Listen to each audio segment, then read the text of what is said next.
I fucked up. Sorry. I thought you said. All right, we're not recording. We're not doing shit. We're talking about Rocky. Blee's never gonna watch it. Blee, I said. Please? Blee. Please don't watch it. Did you ever see that outtake in Cannonball Run when he said, "I'm gonna take these rosary beads and shove them up your nose," but he calls them bleeds by accident? It's at the end during the credits. I'm gonna take these rosary beads. I thought you said something else, and I just thought of another movie, Cannibal Run. Cannibal Run, wow. Yeah. See, this by the clip show would have worked. Would have been great. Cannibal Run. Fucking, we could have like a race and only cannibals in it. And the winner is like, a bunch of big fat fucks or something. They get to eat them or something. Yeah. Now you get to feast on Alabama. And they just let them go in and. No, the cannibals, or it could be horror derived. It could be like Texas Chainsaw People, Hills Have Eyes, other famous cannibals from horror movies, Hannibal Lecter. See, this is why if we had the means, what our movie should be. Seriously, what our movie should be is like Robot Chicken, but all horror. That was the original idea, but then I said that actually becomes harder to do because you need a way larger cast, and it's great. I love that idea still. And a robot chicken. Oh, I could do all the voices. I could do different voices. I get my you could do voices, B. Remember? I can do voices. I could. Call back. Hey, look at me. I'm a voice. You know what I mean? That's easy to do. This should just be the start of the show. Look at me. Have you been recording? I'm a voice. Yeah. And then what are we going to do? Just have like... I still have this right beside that. Not listen to me, I'm a voice. Like, what are we going to do? Yeah, it could be paper. Paper guys. Great. Bitch tits Michael. Not listen to me. Not listen to me, I'm a voice. Look at me, I'm a voice. Only assholes would watch that. Like, after like 2 minutes, they'd be done. Are we recording? Yeah. This is the show. All right. Yeah. Well, oh, you did the all right? If C's recording, no, now I'm doing it. I don't care. However C wants to bring it in, he brings it in. He is the editor. It is what it is. So it's all right. Episode number 161, Exploding Heads Horror Movie Podcast. You want now, another one closer to the end? Yeah. It's official. That's not the official opening. Official opening happened 2 minutes ago. I'm the editor. Whatever it is, I'm pleased with it. I love it. Wait, right when we were getting on the call, I was talking. Of course, Brandon knows we're going to bring up the director's cut of Rocky IV, and Brandon utters the words, "I'll never watch it." Why? Because Rocky IV is perfect the way it is. Okay, here it is. I told Dave, and this is based on Chris, a.k.a. Scut. He told me that he wants to change his name to Chris, a.k.a. Scut. Right, Scut. Nice. Saw it in the theater. He says it brought tears. I think him and Gary were like sucking each other off in the theater and crying into each other's laps. But they saw it together in the theater, and they loved it. And they said that this is their preferred version of it, and this will be the only version they watch of it going forward. So I was already hyped to see it. That hyped me up even more. I really dug it. It is like, tell me if I'm talking out of line, Dave. It's pretty much a different movie. It's a total alternate takes. The tone is drastically different.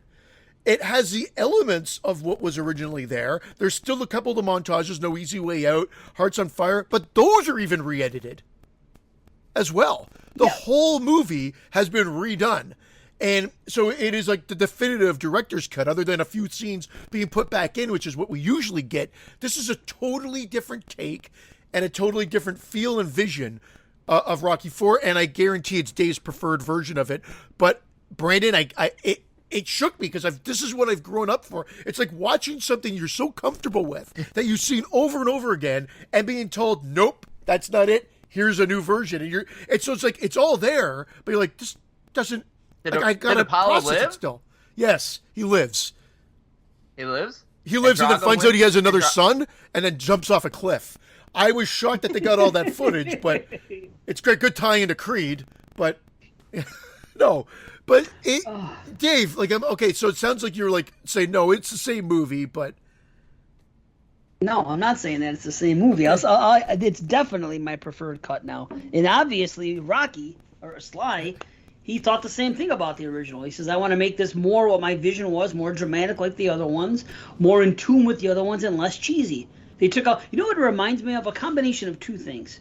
Of course, it's horror I'm going to talk about. It's a combination of what they did with the producer's cut in Halloween 6 and what the people who edited Halloween 2 for the TV version did.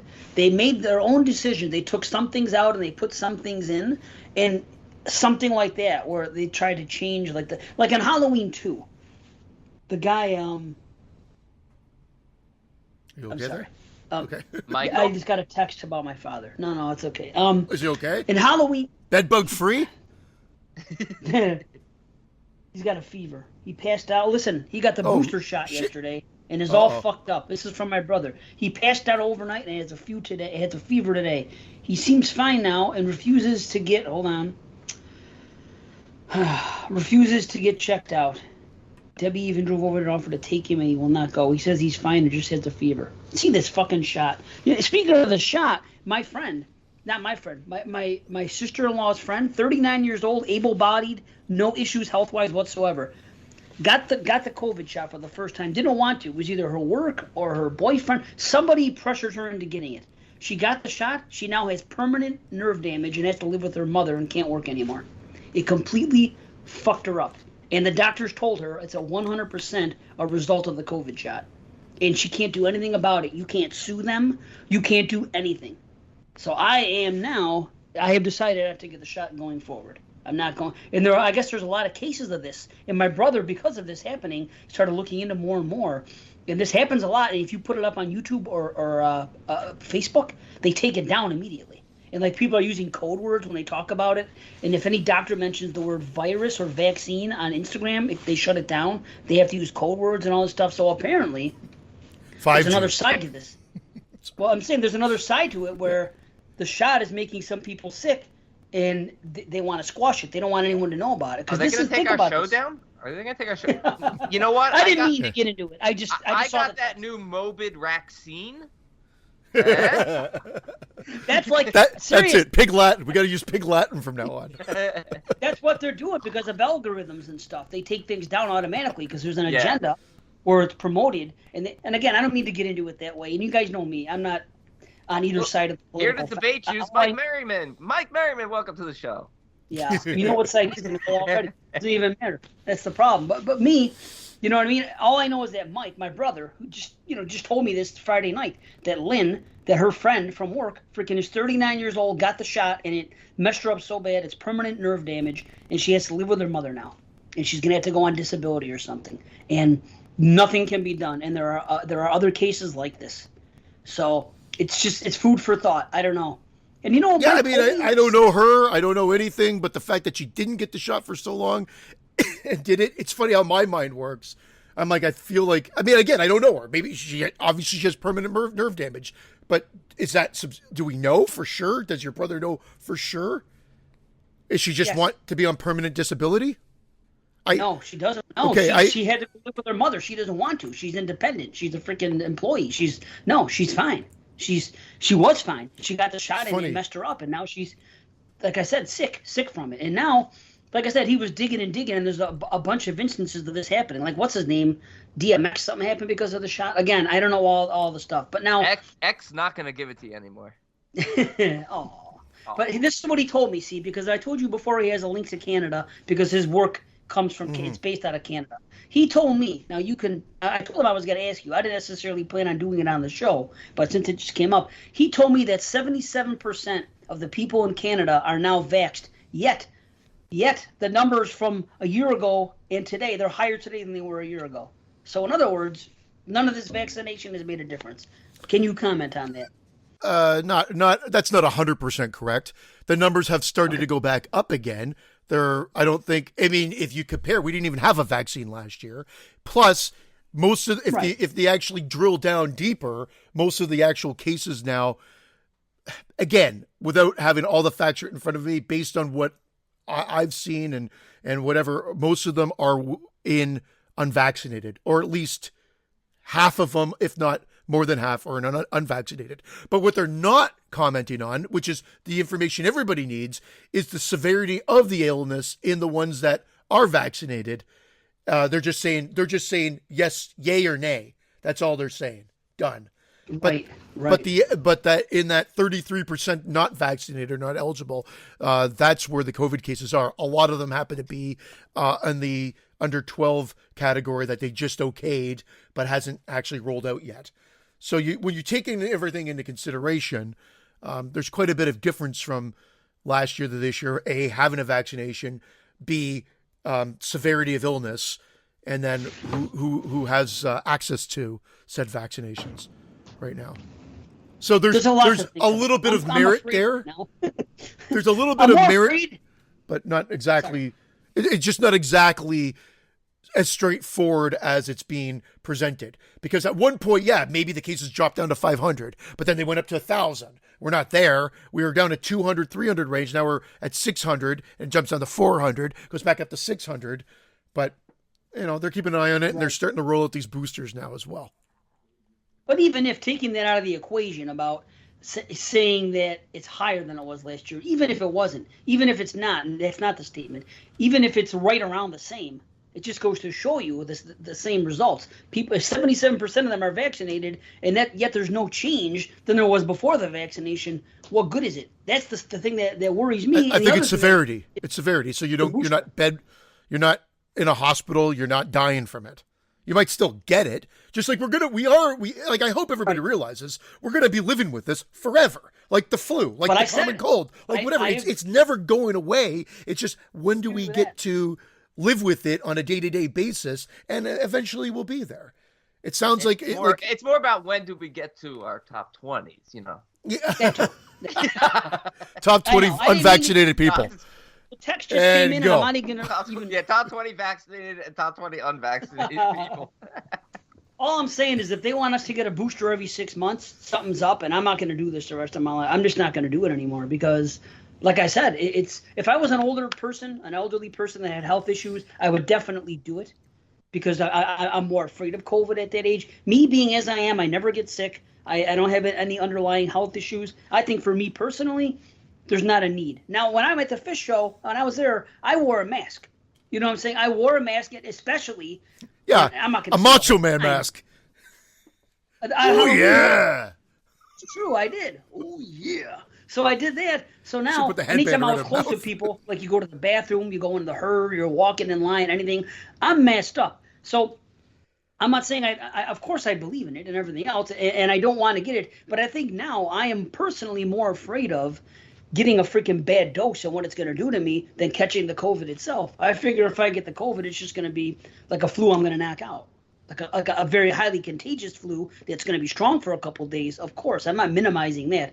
But again, since he's been doing this research and finding out more and more about all these cover-ups, and they will not let you even talk about it. Like, they'll take it down. So not to get into politics, because I don't care about politics. I have neither party is mine, not the jackass or the elephant. I'm freaking just chilling. I'm just right here. I don't even watch the news. Like I said, see, I had to ask you about that because Mike told me about the 77%. So what do I know? Which one am I, the jackass or the elephant? A little bit of both.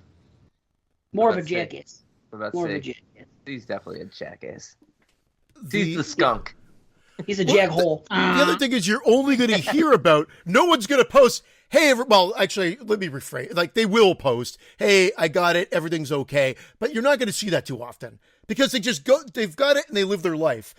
All you're going to really read about are these I'm going to say yahoos, but I mean, again, if they got sick, they got sick. I'm not going to say there's nothing. Obviously, we know there's a risk involved. Like with everything in life, there's a risk involved, and that's the thing. And unfortunately, your brother's coworker got nerve damage from it, and that sucks. But she's one out of how many people? And yeah, if you dig deep enough, you're going to find other people. Of course you are. Well, yeah, but they shut them down, so we can't find them. That's the problem. And, like, they're even going to test it. She's going to try to say so. Let's see how long it takes before Facebook takes it down or YouTube. Because those are the ones that take it down immediately. It's like a known thing. If you say anything, they take it down. Because the positive outweighs the negative, unfortunately. That's the thing. The positive outweighs the negative, and if they let the negative have the voice, you see what fucking happens. You could see it with everything, whether it's political, whether I know whatever. that. I don't want to make the show about this either. But that's No, not I at think all. that unfortunately they have to shut it down because at the end of the day, yeah, these things are going to happen, but majority of people are going to be okay, and we need to focus on that to make sure that we continue to be okay as we go on. And that's it. And it But sucks. now, It- look it's at my the reality father. of it. Now, how about Thank this? My father's 83 I'm running years for old. He office. gets the booster. My father's 83. He gets the booster last night. Okay? He's all fucked up. He passed out overnight and has a fever today. Passed out from a fucking booster. Again, There's not a he's bed bug 83, in but sight. The vaccine took care of his bed bugs. knock Look it at the right out. positive. I'm kidding. I'm joking. Yeah, well, It's I just remember. scary, though. I remember some of our crew, like some of the podcasting community that we were talking about on Facebook or whatever, when they get in the first or second shot, some people were laid out. Don't you remember that? People were laid out. Like my wife was gone for 2 days after one of the ones. My daughter after the first one, she was bad. 3 days. I remember BC mentioning it, but Brandon, you had it too. Like this was common. 3 days for me on my second shot. 102, 103 fever for 3 days. Yeah. Sweated through 2 sets of bed sheets, breaking my fever. See, So I'm now, just look, saying- if you got COVID, it Sorry. might be the same damn thing for you. Yeah. You know what I'm saying? I think I'm more afraid of of something that could really happen to me bad because of the booster than COVID itself. Me at this age and myself personally right now, the way I feel about my health, I think that because if I got something permanent like this poor person did, I'm fucked. Then you got to live on Social Security and there's nothing you can do about it. That's the scary thing. You're all of a sudden you're fucked because you can't sue them because it's a government thing. There's You'd have more nothing time for podcasting at least.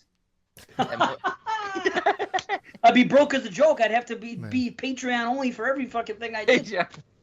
Actually, I'd be working constantly here. I'd be like, yeah, every day, fucking trying to get content out, trying to do YouTube and shit, trying to get famous on YouTube. They'd be the only hope I'd have. Holy fuck. You could have a So, sub show anyway. called On My Nerves, and then just rant about things that are that bug you. Oh, because I thought it was a joke because of nerve damage. Well, it is. It was a combination. Oh, okay. It was a really poor taste joke, and it's actually a good segment for the show. Not as Oh, my bad as God. the active shooter joke. Oh, It's ancient yeah, there was history. talk about the active shooter joke. That's right. Yeah, somebody said something on the. I should read it. We have all kinds of things from patrons. We have voicemails. Voicemails are back, and they came back with a vengeance. We have questions that were emailed in. Lots of stuff like that, which is great. Back to Rocky IV. Sorry for the sidetrack, but I get this terrible text about my father. And after the discussion I had Sorry. with my brother just 2 days ago about my sister-in-law's coworker, and then this, it's just got me. I'm like, holy fuck, what the hell's happening here? But anyway, Rocky. To me, Stallone made this more about Creed. He made this more about Creed and his feelings for him and their brotherhood. And they took the cheese out. I mean, there's still some in there, but they cut back on the cheese. They made it more about Creed's relationship with Rocky, and Adrian all of a sudden has the role that she always had in 1, Yeah. 2, and 3. She's She's back. She was vanished injected fucking back the in. original. She's been Yes, she injected should be. back in with way more dramatic scenes. Yes. They cut out a lot, because of I guess they're cutting the whole robot out, so you can't have Stallone walking around going, "Me, I'm just getting dizzy" as he's on the phone Which or is whatever. good. They had to Yes. cut. Yeah, they cut this out. It's funny. We were going back and I forgot some of the things that they took out, like the kids cheering at the end, like from Back Home. He takes out he the whole speech at the end is toned down. And it's much different than the original one. He doesn't talk about his son Much that better. should be asleep at home. I love you, and then cut back to the son saying I love you. That's gone. And again, I don't want to spoil too much because I do think, Brandon, you should see it. Don't say nothing. And yeah, and there's nothing else I'm I going to say. wasn't going to say anything. I know I've said too much, so Brandon, I'm sorry, but you'll forget that part. But a lot of the massive changes, I think I've still left out. I was shocked at how much they actually took out of the movie as well. But it's definitely, the skeleton is still there, but it's a different film. What's We'll wait till B sees it. Paulie's I new do wanna present. talk about- Happy I'm so birthday, glad Paulie that got- Skeleton. I'm so glad that's taken out. We do see less of Paulie, but you only see less of Paulie in the robot shit, which is fine. I'm glad that part's gone. I'm glad that it was ridiculous how we turned it to a female voice and all that. The cheese, even the intro. As soon as the movie starts, you have a better intro. You don't have that Eye of the Tiger in the background. It sounds like it was in a freaking dude. Yeah, and the sound of it was always, it sounded like it was in a bathroom. It was echoey. Like the music for some reason was off. And then when the things come together, instead of seeing the two fists come together with the States and the freaking Russian and the explosion, then the one doesn't even explode. They have an explosion there, but you see it just fall down like on a lever. I always couldn't stand that. I always thought that was stupid. So they got rid of that. So picky. The opening song. Yeah. Well, I've watched it a bunch. The opening song, they took out the freaking. They had, you know what they did? They started out 4 like they started out 2 and 3, but the recap from the movie before, the right way. That's exactly it. So the trimmed down version that Brandon and I love, and I still love and will continue to watch. But this is a great alternate version. It's like an alternate reality. It's jarring a little bit, but again, yeah, like it's this very show, much a little jarring. An alternate version of Exploding Heads. And the funeral, much better. Much better with Rocky speaks. This okay. I never. When he cried though, it's fine. I'm saying too much. I shed a tear last night. I shed a tear watching it last night. I never shed a tear watching Rocky 4 before. They took the emotion right out of it. Yes, Apollo died, but you didn't have that moment like you had in part 2 with the baby in the hospital and Mick in 3. You didn't have that moment it was too quick, pick, bang, bang. Okay, you always do what you wanted to do. And that's it. Now he's speaking from the heart, and he says things that make sense if you're a fan of the series. He gave me a shot. He goes into all that stuff about how much Apollo meant to him. And the conversations with him and Apollo earlier on when they're tossing the football around in his backyard and they're talking, and that's much better than the original pitch. They have the pitch, and then the stuff with Adrian after Adrian is involved the way I want her involved. She gets in, she talks, she was right about everything from the beginning. I really. Am I right to agree or right to say that they also give a better motivation of why it's going to Russia, other than just for a scenic change and the fact that the American. Like the Boxing Federation is against it and will not approve it here. Is that what they were going with? Like, there's that whole sequence and he's sort of shunned, so he leaves. Is that why it's going to Russia, or does that have nothing to do with it? I'm assuming that that's not why it's going to Russia. It wasn't going to be sanctioned. They weren't going to, the WBA or whatever it is in Rocky's world. They weren't going to sanction it, and it wasn't going to be, he was going to not be able to defend his title. They did not want him to fight him because of politics. They didn't get into why and this and that. There was more of a political tone about this, particularly from both sides, but particularly from the Russian side later on, how they wanted to be there. And they said he only fights in Russia. They said he's already come here. He's done his thing. He only fights there. So now Rocky just wants to fight him so bad. He doesn't care where it is. And they said Russia and the States don't want him to fight him anyway at all. So he's like, well, if they don't want me to fight him at all, and these guys say I can only fight him in Russia, then guess what? We got to go to Russia. And the speech at the end, much better. Again, it was more about Creed than anything. And this whole movie is about the relationship between Rocky and Creed. They even took out that shit at the beginning. They even took out the thing at the beginning. Everything with the kid is gone. Thank goodness. It's a much better dialogue in bed. You don't have that scene anymore with, if I had a great big giant man wanted to beat me up, all that fucking cheesy shit's gone. Now you have a real heart-to-heart with Rocky and his son, and it's kind of reminiscent of the conversations they have in 5 and 6 when they have a little bit a falling out. And you know what I mean? That stuff is better. They took that stuff with the kid cheering and all that cheesy shit. A lot of the cheese is gone, except from what I see. Nothing changed.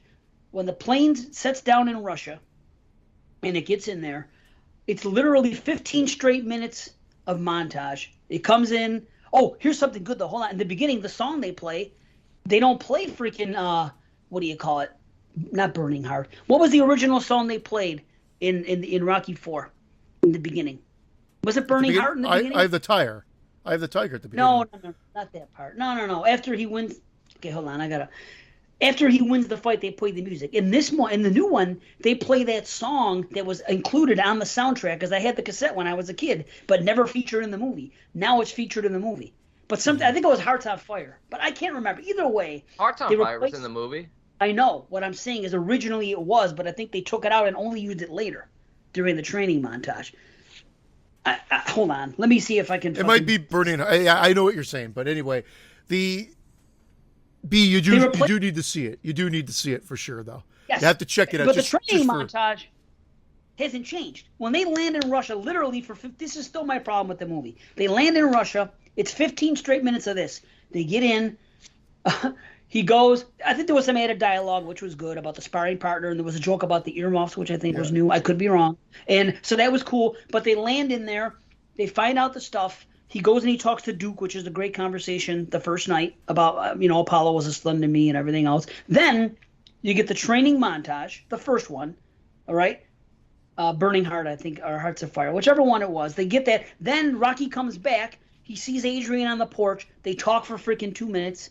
And then it's another montage. That's exactly you can't change that because that's what everybody loves about Rocky IV. They got that one, which is the instrumental one, and I think this scene with Adrian goes on maybe a little longer. I'd have to compare back to back, but it goes on a little bit longer because I always remember it being almost like an insert shot, and then it kicks into Hearts on Fire, which is a fantastic song. What I'll say is this: they interject. There's one part where Drago gets injected with I'm assuming steroids, and in the music goes da na na, and then it gets in Hearts on Fire, and they never had a cutaway shot for that da na na, and it's a hard hit, and he inserted him doing something now, I don't know if it's skipping rope or whatever to go with that beat, and I love that insert shot now there. And he should have inserted his big hard cock. Yeah, well, you did that, and we'll get off this very quickly too. But hey, it's an ongoing theme of the show: Rocky 2 or Nightmare, or Rocky 4 or Nightmare 2, and we'll be talking about Nightmare later because of the list we're doing. So hey, there's a theme, you prick. The other thing is, Chris mentioned this, that they took out the accentuated sound effects where it sounds like it's with the punches. Now it's more subtle sound effects throughout for the fight scenes too. It's better. It's less cheesy. Yeah. The cheesy shit, except for the montage stuff, which is, although I did kind of like the montage with the going back and forth, because it did remind me of Rocky 3, where you see Rocky training, taking the pictures in that House of Ill Repute, as Mickey was calling it, being the showy and having fun and all that. And then you would see Mr. T, Clubber, training in his basement, doing chin-ups, all hardcore. This time it's the opposite. You see this guy in this freaking, doing mechanics and all this state-of-the-art freaking training stuff, and then you see Rocky doing it old school, in the mountains and freaking running in, in the snow and all that shit, which was cool. I do like that. I just don't appreciate that the only training is this 15 minutes of training, and it's all at once, and it's beep beep. It's too fast food, I guess, for my tape. That was the whole movie, I think, initially. So I think Rocky. Yeah. You know what I mean? It was never like that prior. That's the problem, and I think Stallone looks at it the way I do. He wanted it to be considered less of a fucking MTV movie. Here's the thing. People complain about what's his name, Rob Zombie. Oh, the last 10 minutes of fucking Lords of Salem are a music video. Well, how about the 15 minutes of training in Rocky 4? That's a music video, that movie. That's all they do. Video shit. Either way, yeah. I do like it better. I was just shocked. It is better. I was shocked that he changed that. I wasn't expecting that. And I was expecting a longer film. It's still an hour and a half, an hour and 30. He hasn't actually changed the running time by it. But there's all this. It's just a totally different. It's so bizarre because he cut the stuff out to insert other things back in, and it was 10 minutes worth. Yeah, it was. They said it was 40 minutes of additional footage. Well, it's not 40 minutes longer. But I would definitely say it's additional footage. But I was just shocked that the montage sequences were re-edited. So he literally re-edited the whole film. And you guys can confirm this. When he does the training montage, I heard he's running in yellow snow this time. Is that true? Yellow. You heard it correctly. You probably got that from, the unvaccinated site. I don't joke. Oh. Here we go. And he's peeing as he's doing it. Yeah. Now, what else was there? The end was better. The way they ultimately ended the film to me was better. That was good stuff. I like that. I took some notes because I wanted to know. It's not a freeze frame of him doing this. Yeah, stupid. And the stuff with Drago at the end. See, here's the thing with Drago. You see him being more defiant as the movie goes on. I like that. I like that about it. Like, can you talk for yourself? And he says yes. And he talks sooner. And they took out the thing which I never could stand, the thing with Apollo with, put your hands up, man. I'm so glad they fucking removed that because it was so cheesy to me. Like, it's really not going to budge. Like, he's fucking concrete. I always thought that was a bridge too far. I didn't like that. I didn't like there's certain things they took out. I wish they took out the steroid thing because it was a little, it's a little too mustache twirly for me. You know what I mean? Like, we already know he's a bad guy. He's a Russian. He's also using steroids, by the way. It was just they were really hammering home what a fucking villain he was. But at the same time, you almost see like they're trying to get sympathy for him, and they do play on it in the original cut. In the fight when the guy comes out and he picks up the fucking guy and drops him. I fight for me. That's good shit. But you see it leading up to it in this one. He speaks for himself earlier, and then another time he does something, and there's that little moment between that guy, and he fucking comes over and he shuts him down a little bit, like Drago does. So you see that he's more of a independent thinker than the Russians want him to be. It's more political in that way with everything they're doing, and then the stuff with the referee trying to stop it and all that shit. Mm-hmm. Yeah, I don't want to say too much, but I definitely prefer. I'm glad. What? You guys are. Well, I don't want to say too much. We've talked about it for 10 minutes. Spoil the whole movie. Well, I don't want to give spoilers away. I'm just trying to give it without getting into exact. I was doing more spoilers. They hit the one in the middle thing. Yeah. They took out some of the comedy, which didn't need to be there. They hit the They one in the middle took thing. out repeat lines. But that's the stuff That's that, good. Brandon, this is the stuff that's going to be jarring to you. It's like when they say, like, for instance, that hit the one in the, he's like, I see three of them out there. Hit the one in the middle. And then the original cut, it's like, yes, hit the one in the middle. They cut that. Yes, hit the one in the middle. The repeat line, they cut that out, and he goes right into his next thing, like almost ignoring Paulie, as opposed to reinforcing what he said. Tony. Yeah, they give everybody a little bit more. There's more dramatic scenes with Paulie. There's more dramatic scene with Tony. Like, everybody gets a little bit more of a dramatic scene in this. Where, as Dave said, and the reason I love the original is it was stripped of that to be the best of Rocky. So that's why I'm conflicted. Yes, it's great to see this stuff, but boy, do I love that it outdone Rocky. I understand the appeal. I guess just after going from 1, 2, and 3 into 4, it was always a little bit jarring for me. And again, you don't get the Rocky training music, the regular da da da da da. I mean, that's a Rocky movie. They'd be like watching fucking Star Wars and not having the fucking Imperial March when they come out. Instead, having some fucking a cover by fucking Eddie and the Cruisers or some shit. I don't know. I felt they injected that a little bit more in this version too. Yeah, they did it, and they did it at the end, just too. a bit, yeah. But anyway, enough. Brandon, check it out. I honestly do think you should check it out just because you're such a fan of it as well. I want to hear your opinion of if you liked it better or if you are conflicted as well. Conflicted. Right. Maybe I'm being over dramatic, but you know what I mean. It's a film, but you know. It's now better than Nightmare 2 for me. Hey! There you go. Happened. Thanks to this cut, it is now better. I prefer to. Hey! Now I want him to do Rocky 5. I know, right? That'd be cool. Well, I like Rocky 5. I'd rather just watch an hour and a half of credits for Rocky 5. Yeah. I never understand that. Why it got the bad rap, except for the ending. It's funny. Okay. That's the fish out of water one of me. 1, 2, 3, 4 work. 5's the one that I feel, even though they got the original director back for part 1 and Stallone stood back, 5 feels like the fish out of water. 5 feels like the been there, done that after the opening, taking place right after the fight and whatever, and his financial woes. It just seems a little forced. I guess. Well, they got to change it. He has more money now because he didn't buy the robot. It's like, I got $40 million still. That fucking Paulie bot cost me $40 million. Here's what I don't understand. It just occurred to me now. Paulie supposedly made bad investments or signed some papers, made some bad decisions because Rocky was training in Russia, correct?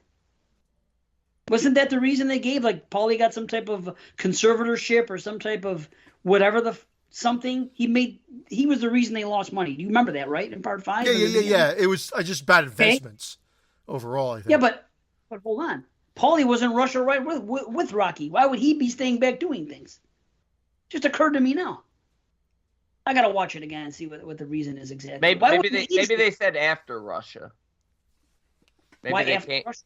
Maybe when they came back, Rocky was resting, taking it easy, and Paulie was out hustling, making poor investments. I guess I don't know why would Adrian not be responsible for the family money? They're not the smartest family. Fucking misogynist Rocky. Yeah, and Paulie was probably beating on Adrian, not hitting on her, beating on her. It's like, you keep your mouth shut, woman. I'm in charge of Rocky.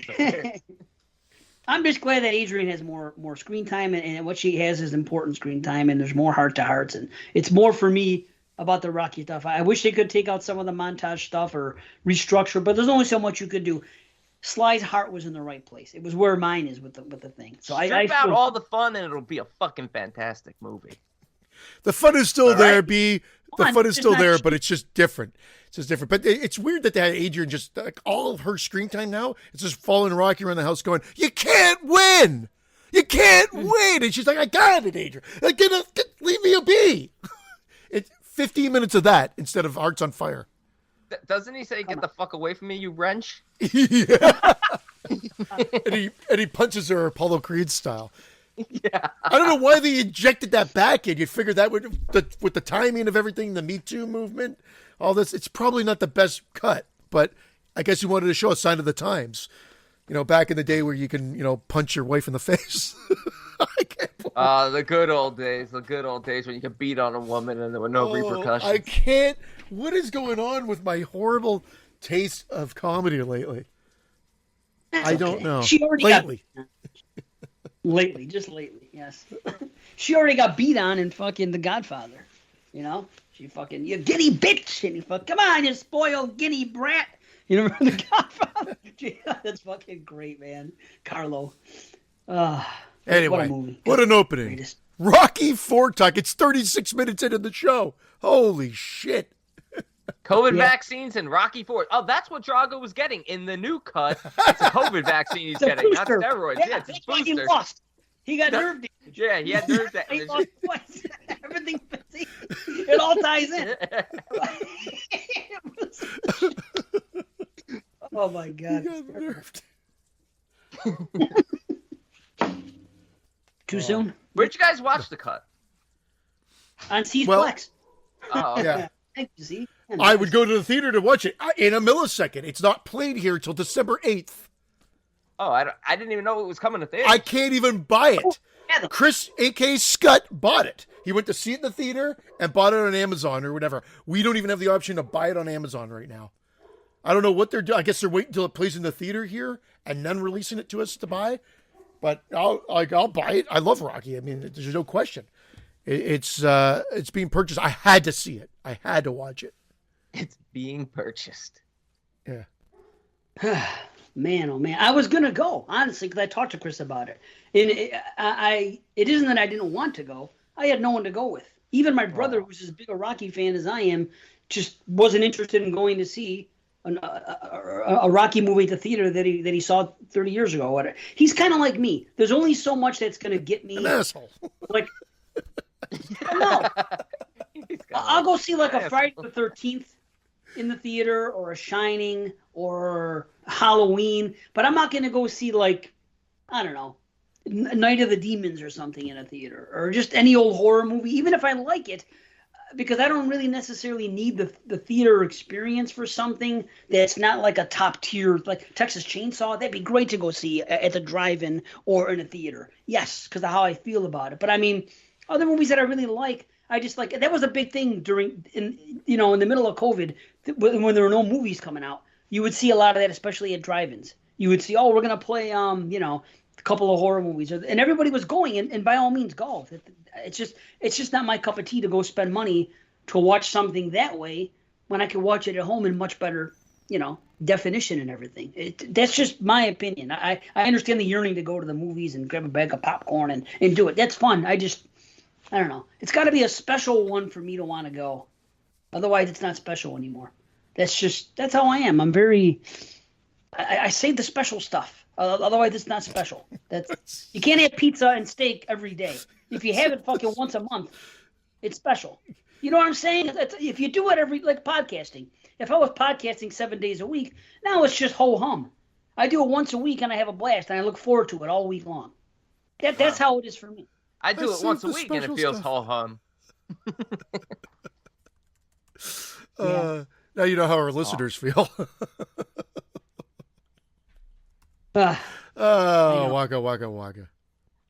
So we do have these things to get to. And we have those, what do you call it? Actually, why don't you guys tell them what we're doing? Because I'm responding in text to my brother about my father. So I'm just going to say a thing or two. So talk without me. How's that? No problem. Brandon, you take it from here since you've been quiet since we've been blowing Rocky IV director's cut for the last. I don't want to spoil anything for you, B, because you got to see it. But here's everything that happened in the fucking movie. I left out a ton of shit. Honestly, I think I told you 2 things. Honestly, I care, but like I don't care if things are spoiled because it's Rocky IV. I know the main things aren't changing. I actually think I'm going to enjoy it because I do want a little bit more of the heart to heart. But I love the music. Don't take the music out. Don't take the montages out. But so I'm looking forward to checking that out. Today we're doing top 20 horror directors, which was a much tougher list, and I'm still not happy with my list, but a much tougher list to do than And we're calling it top 20 hidden gems, but I didn't really put them in any order. I just made a list of 20 hidden gems, and a lot of them are repeats from my hidden gem solo cast. So I'm going to be rattling them off really quickly. And I only came up with 7. Because I never know what a hidden gem is, really, because let me rephrase that. I know what a hidden gem is. However, in our community, most people have seen or heard of these movies. But I guess that's true. You never know. True. So that I took the you never know thing. So I managed to put 7 down that stood out to me that I've either talked about before.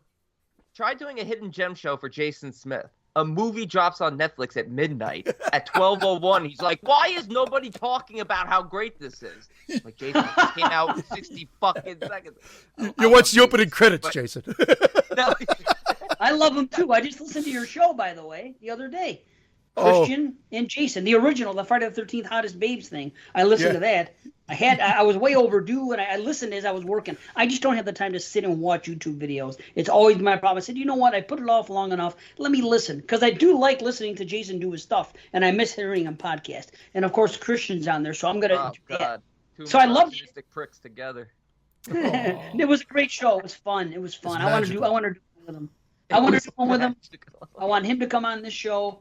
No, he's great. I wish I could do more with him. It's long overdue. He was supposed to come on the show a couple of times, but we just recorded at such a weird time. And he's like, maybe he can come on here and give me a fucking haircut. I mean, he's giving everybody else haircuts. Yeah. Come on, get on here. Give me a bob. Yeah. Please. Well, I know he's really involved with his the videos he's done. A lot of them are with his girlfriend now, which is great. The two of them do them together, and he has fun. So he might be all tied up with doing that. Although he did Fiance, excellent. Yeah, congratulations. Tried to warn him. Maybe I knew that. I forgot. Either way, he's great. What did they try to abort him? What'd you say? Yeah, we tried to abort him. Exactly. That's exactly what Christian said. Yeah. We tried to abort him. Yeah. Instead, it sounded like, I don't know. Warn him. I'm pro-choice, at least until the age of 45. Oh, and in case you haven't heard it, in the last 87 shows, we'll be ranking the franchises again. The big three. That's what's been asked. Well, I know it's been asked, Mr. but don't you asked us. I was making my list again, and I'm like, I've made this list 87 fucking. I don't care. Like, it's so easy to do. This is the point. final time. I don't care. Like, I'll do it every Never show. do it again. I feel like people are gonna be like, haven't you done this like the last 40 shows? Yeah. We'll never do it again. This is the definitive list. We're doing the big 3, our Halloween, our Friday, and our Nightmare. And I did all 32 movies as one. So did I. Big list for fun, because it's fun to do. Now, see, here's what I was going to say. What you could have done, I was trying to convey that to you last night. Not everybody that listens to the show is hardcore the way we are and the way 22 shots are in some of our listeners and things like that.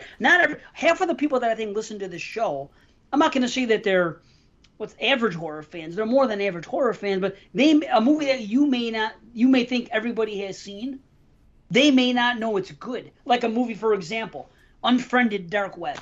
It's an overlooked movie. I'm not calling it a hidden gem, but it's overlooked. A lot of people don't realize that it's actually a good movie. Spoiler, that's one of his 7.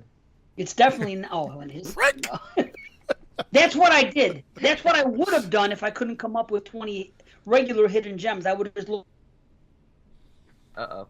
Is he breaking up on you? Okay, good. So it's not just. I don't think this movie gets. You're breaking up, Dave. I don't know what's going on. You broke up for a sec. Yeah. Start again. Start again from all right. I want clean audio for the whole show. Where did he go? He's sad now. Yeah, you're here. I'm trying to think of when I cut out. So what was I saying? I was saying.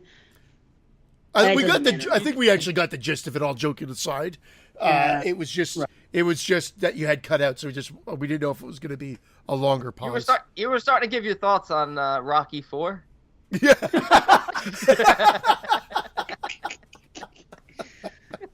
What I was saying is you could take movies that you think are overlooked in general and do that instead. You could just say Pin 20 times, because no matter how many times we mention Pin as a hidden gem, nobody still talks about Pin. And I left it off because of that. I left it off because we've mentioned it so many times. Like, I'm not giving Pin any more credit. I tried not to put anything. Fuck giving it credit. Fuck Pin. Well, it's only on DVD, so that does kind of keep it as a hidden gem. Yeah. Easy to view. That's the thing. It's out of print. I got a couple of films on my list that honestly I don't even think have Region 1 DVDs. Oh, I definitely have. That's why they're hidden gems. That's why I have them on my list. I go deep in the woods in some of them, and we'll get to it when we get to it. But you know what we should do? I think we should get into those whatchamacallits. We should get to the voicemails, emails, and our information that we have from our patrons. A lot of people have joined again, so thank you. It's really cool. Let's see here. Have you seen any of that money, Christian? Because I haven't. Dave spent it all at Fish concerts. Yeah, imagine that. So I'll do the messages first and the voicemails. Because the voicemails, oh yeah, that's what I wanted to say. I want to put the number out there. The number for the voicemails is 702-900-5882. 702-900-5882. That is it. Call it, leave a voicemail, and we will play it on the show. Also, the email thing. Because this has happened every time Eric Webster sends an email, he lets me know because he does the voicemail through that way. That he was. Maybe now that's changed. But some of them automatically go to spam on the Gmail folder. So if anybody does send us an email and doesn't go the voicemail route, please let us know that you sent an email, because I found out this morning from Billy D that he sent one out on October the 3rd, and now Billy D, that's my love. I knew one of you two was going to say something. And you know what? I have all my Eric Webster emails set to the junk folder. Especially his Sunday afternoon announcement, 7 hours of commercial-free football starting now. Thank you. That's what he says? Thank you for that. Every Sunday, without fail. I thought you're off Facebook. I didn't know this. No, I see it. I see the stuff that aggravates me for some reason. I always see the stuff that aggravates me. Yeah, you got to remove that from your life. I had a dream last night. Oh, my God. I can't even say it. Well, I had a dream that somebody was added. Sorry. Somebody was added back into a chat we're in, and I got so angry by it that I left the chat to myself. And this morning when I got up, I looked, and I thought it wasn't a dream. I thought it really happened. I was like, oh, I don't want to have to deal with this. Like Rosemary's Baby? Yeah, like Rosemary's Baby. Walk away! Let me get to these mails here. Okay, let's see here. This one comes from Jonathan. Okay, let's see here. This is a long one. This has questions. So I didn't even look at the questions. I said, I forwarded them to these guys. I don't know if they looked or not, but I started reading it, but that was a long email. Well, Thank you, Jonathan. Maybe I'll do the robot for the intro. Let's see. Maybe I'll do the robot. Happy birthday, Jonathan. Yeah, I'll do the robot. That'll be something. Do the Polybot. Hold on. That's the problem, is you can't friggin' download the Polybot. That too. Okay, let me try. Let's try. Speak. Okay, hold on.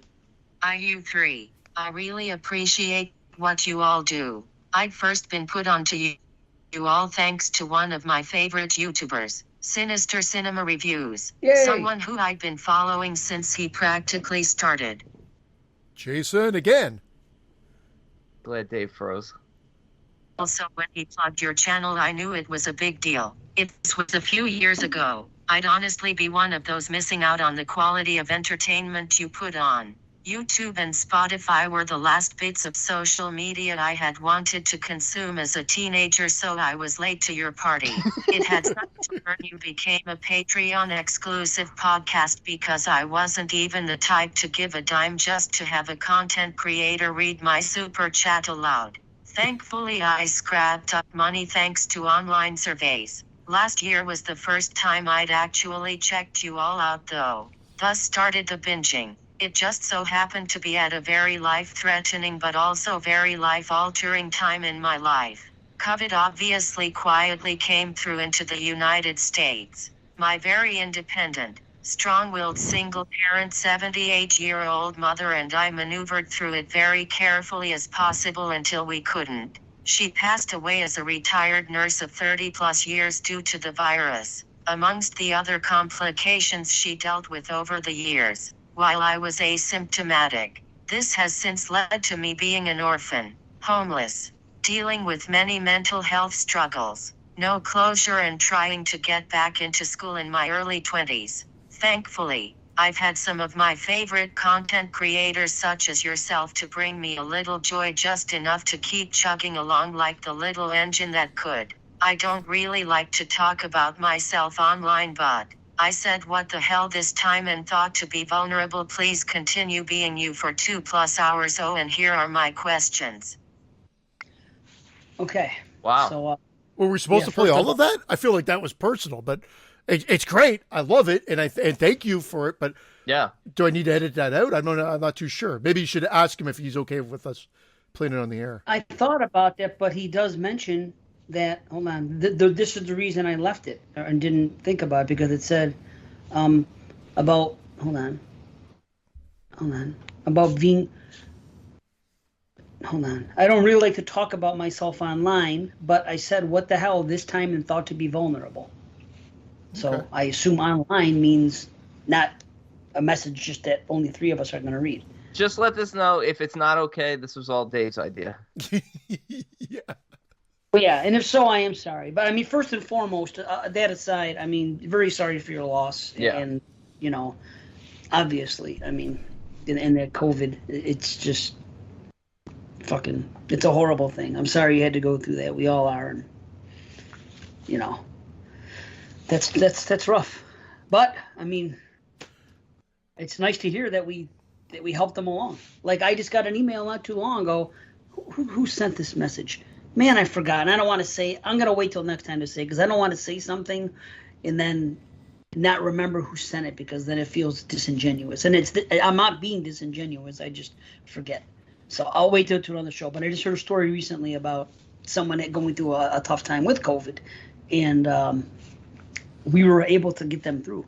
Like, we were like one of the things that helped them during it. You know what I mean? Did they inject us right into their arm? Maybe. Too soon. They got their own shot. Yeah, we're the booster. Exploded heads. This doesn't sound like the side effect that I want. Exploded heads booster shot.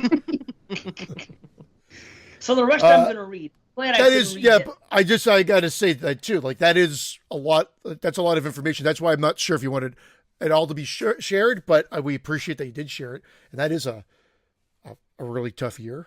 So thank you for sharing that. But that's crazy. But you're going to read the questions out? Not I'm going to reply now. Siri or whatever her name is. Read them. I'll read it the right way. Well, they are long. Maybe I will not. What was I going to say? I'm going to reply to the email and ask him just to be on the safe side, because you don't want to do that to somebody that's That's not what we're about. I mean, we always say we play everything. We're going to send everything. Be prepared. It's going to be on air. But I mean, there are circumstances that are. We have no names. There's no names going out, but it's still just in case. We will post his personal information, phone number, social security card at the end of the show. Everything. And if you don't want to read the questions, I'll read the questions because I cannot listen to that voice again.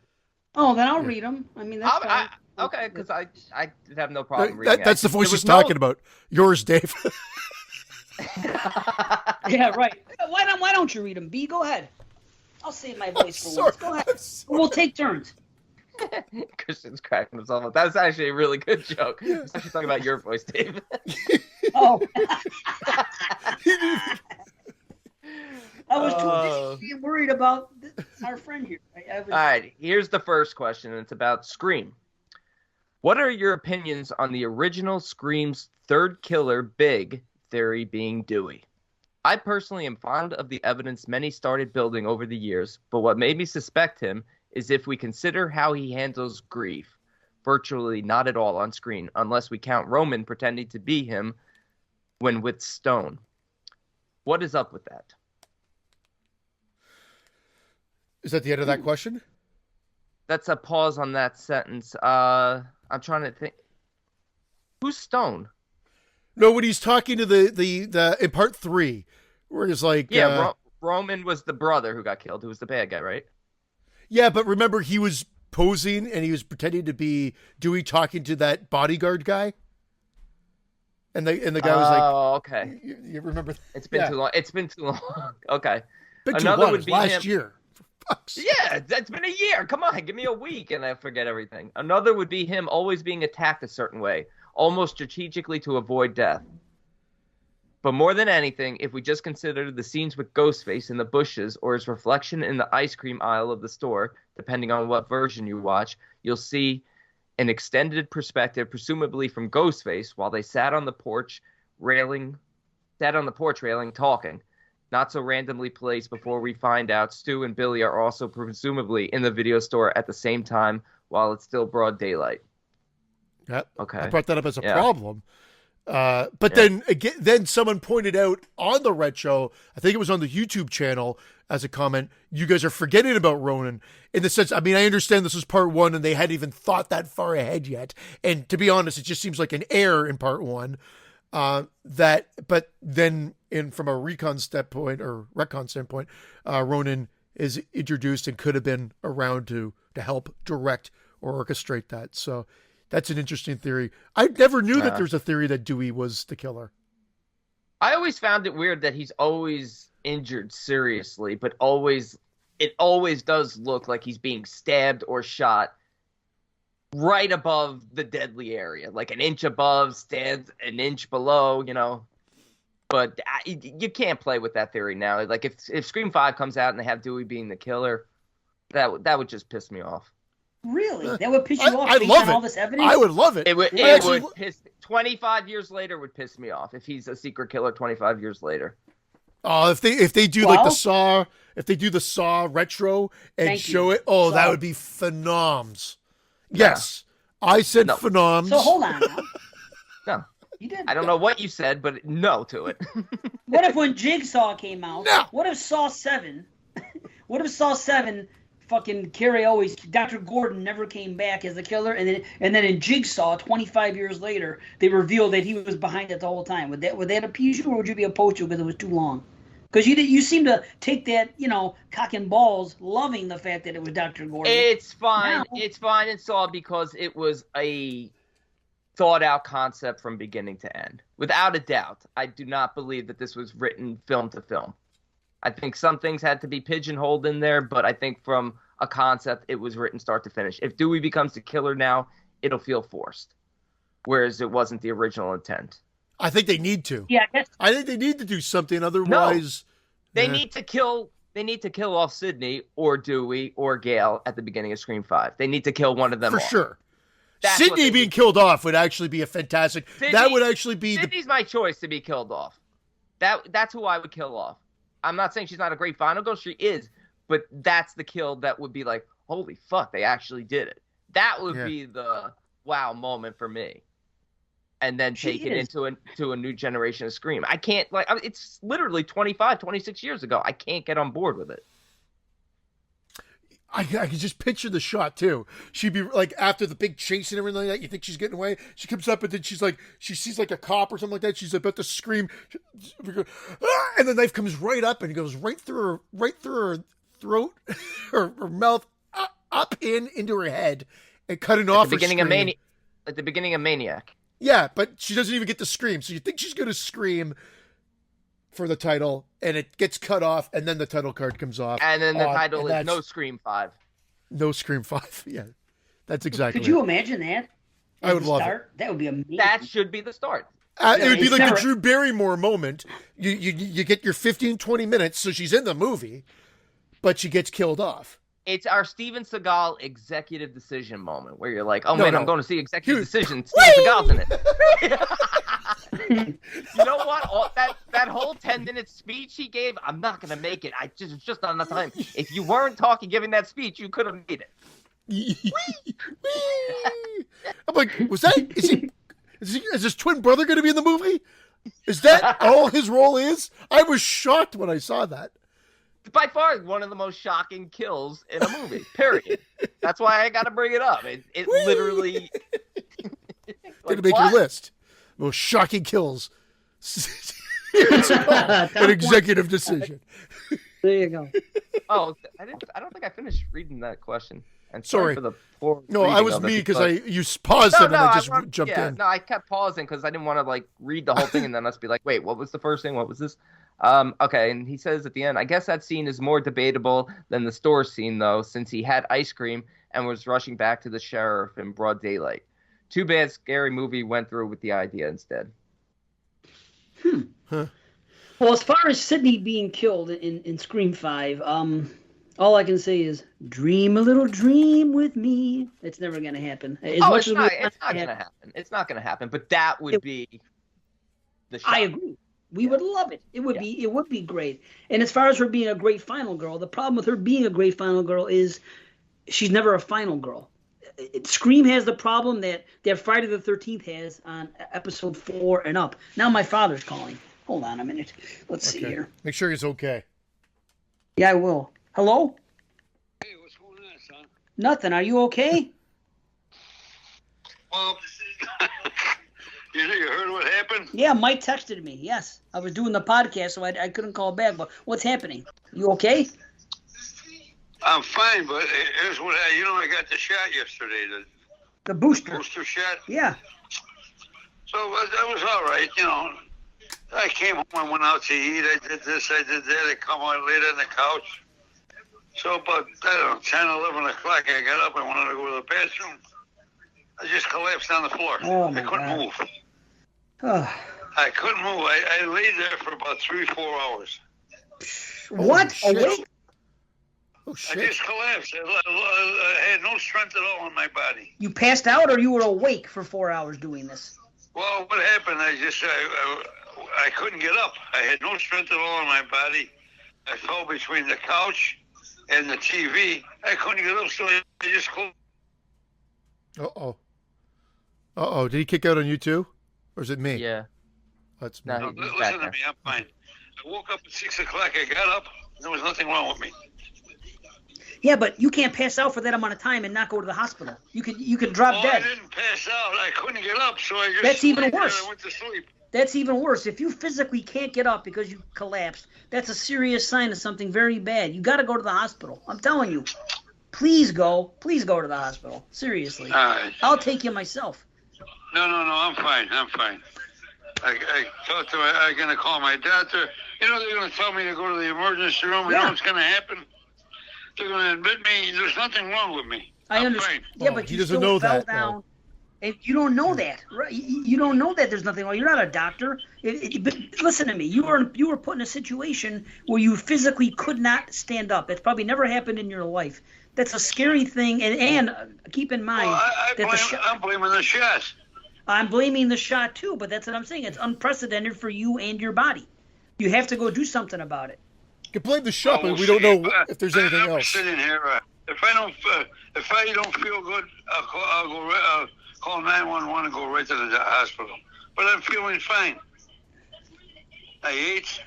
I am drinking coffee. I'm going through all my stuff. I'm just still have a fever? And relax the rest of the day. This happens to people after they get their shots, you know? Yeah, I don't think it happens that they collapse and they can't physically stand up. That's on another level. Do you have a fever still? No, I have no fever. No. Okay.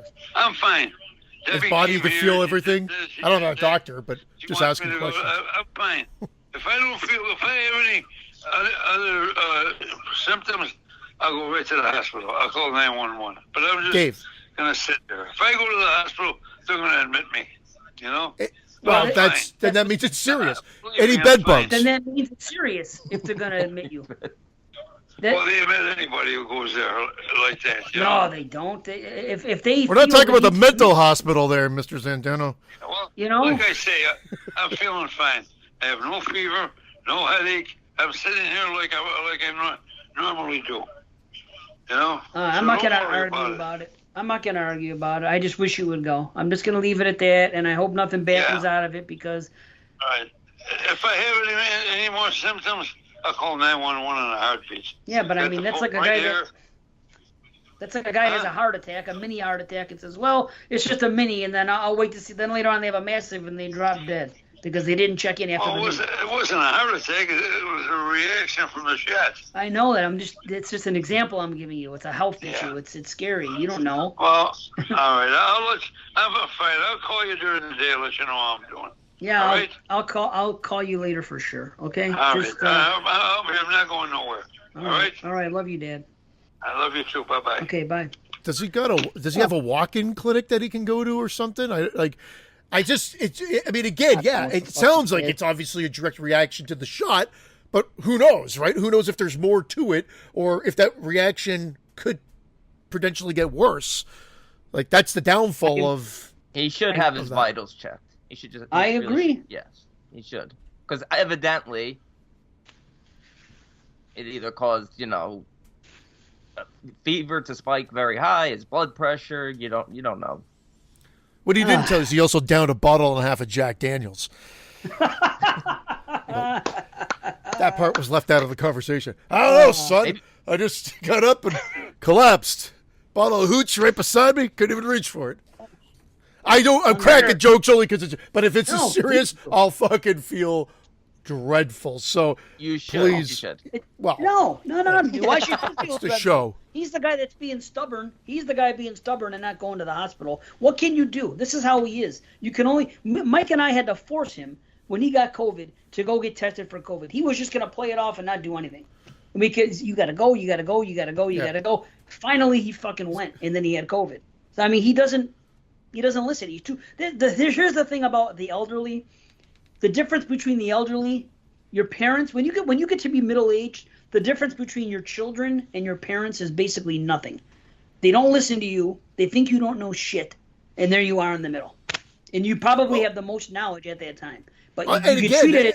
I agree. And then you're. It's funny. My mom is very similar to that. She's not stubborn, not that stubborn to think if something happened, she'd go get checked out.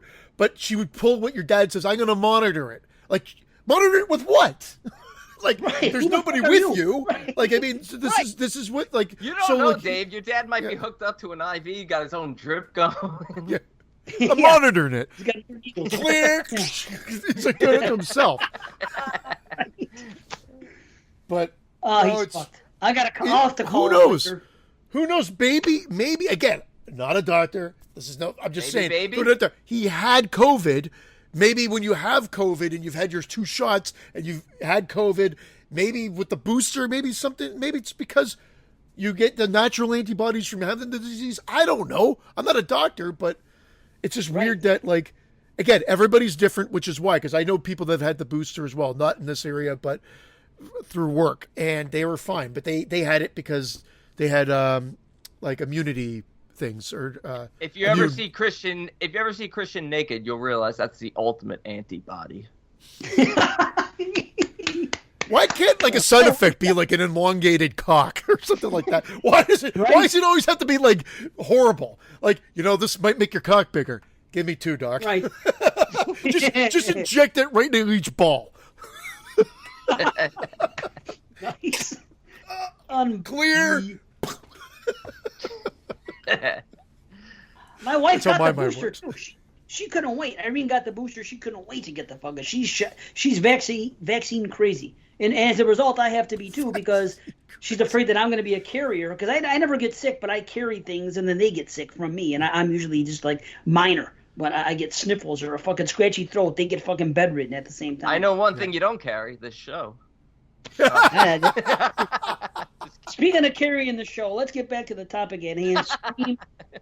I have three things to say. Number one, about her being a final girl. She was always a final girl with somebody else. And she suffers from the Friday the 13th final chapter and onward problem, which is why I don't rank her as high as others. Number two, every time we see Dewey, we have seen him chased by Ghostface in those scenes. Have we not?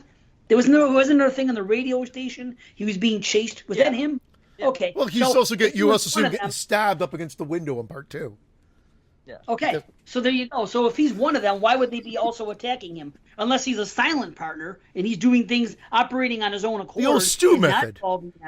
Getting stabbed in spots that's why it doesn't work now, because it wasn't thought out ahead of time. Well, he has nerve damage that miraculously sort of disappears over time. Is he on disability? Maybe he got that from the booster. He's another guy. How is everything tying back to this? I know, everything goes back to shots. Everything today. The shot show. The shot show. 22 shots. Shot! 22 booster shots of COVID and disability. Yeah. Their show ratings have gone up with vaxxers and just plummeted in the anti-vaxxer market. 22 shots. I ain't listening to no show telling me to get 22 shots. Can I just say something about the final girl thing? I totally agree with you, Dave. That's one of the things I always joke about, especially, if Lacey's always talking about how great Sid is. I'll be like, well, she's not really a final girl. She always has about 15 people helping her. But the one thing I will give her credit for is that it's a different Ghostface each time. Yeah, it is. So she's facing many different killers throughout, although they all turn into goofy fucking sackhead Jason bastards the minute they put that outfit on. They're always tripping. Well, Jason wasn't. They're all getting Feet's kicked in the nuts. Failing me now. What? Jason fell off the footstool. He was a human being. Yeah, he was a goofy ass bastard who couldn't cut out a second eye hole. And his depth perception. He should really be swinging that he's got no depth perception, this guy. We talked about that when we did the Scream show, too. You put that mask on, wherever the hell it went, up there. You put that mask on, right behind me. You can't see shit. I can barely make it up the stairs, let alone kill 10 people. You're killing me with your commentary. So maybe the Scream diehards. Number 3, I don't pay attention enough to the Scream franchise to be able to cite all these things that he's talking about in the email. I'm sorry. If it was Friday the 13th, I'd be able to go fucking 5 ways to Sunday or whatever the expression is and do it. That'd be fine. But I mean, it's funny. That's an expression in part 3. She was fucked 10 ways from Sunday. Scream 3. There you go. See, he's the Scream fanboy of us all, more than anybody with BC. This is probably a better question for Cut to the Chase. Because those two could tell you every fucking thing about every Scream movie and be able to do it like we could do a Friday. You know what I mean? I don't know. I wish I had an answer. I hope that doesn't happen, though. But obviously that's a thing for Scream. Speaking of Cut to the Chase, they deserve a shout-out. I've been on their show. I honestly, thoroughly agree. This is my stance on that. I should be the only guest on that show. I thought you don't want to be a guest anymore. No. I was on their show. They invited me to Chase Miss. I've had a change of heart. You just said. I did say. I said it too. Yeah, the 12 days or the whatever, X amount of days of Chase Miss. Okay. Please stop saying Chase Miss. No, I'm not. Sounds like a horrible itchy disease. Man, doctor, you got any ointment or any powder for my Chase Miss? Ugh. All I'll say is that they ask nicely. I go. It's a quick 2-hour show. Done.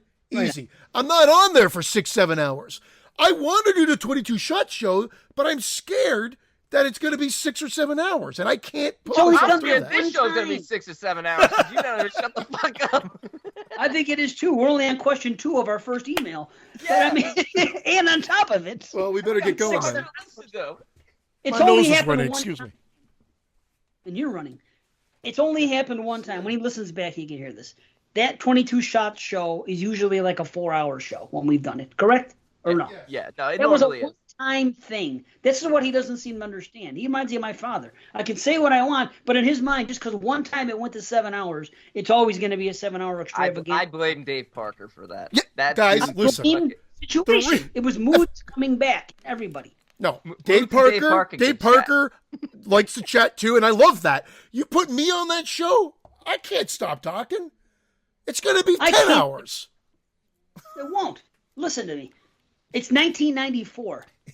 Dave Parker doesn't give Wow. two fucking shit about 1994 horror.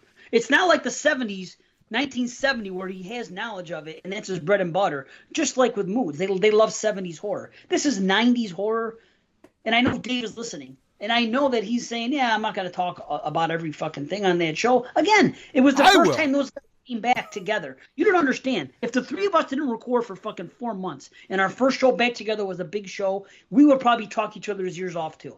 Because it's the first time we fucking caught up all this time.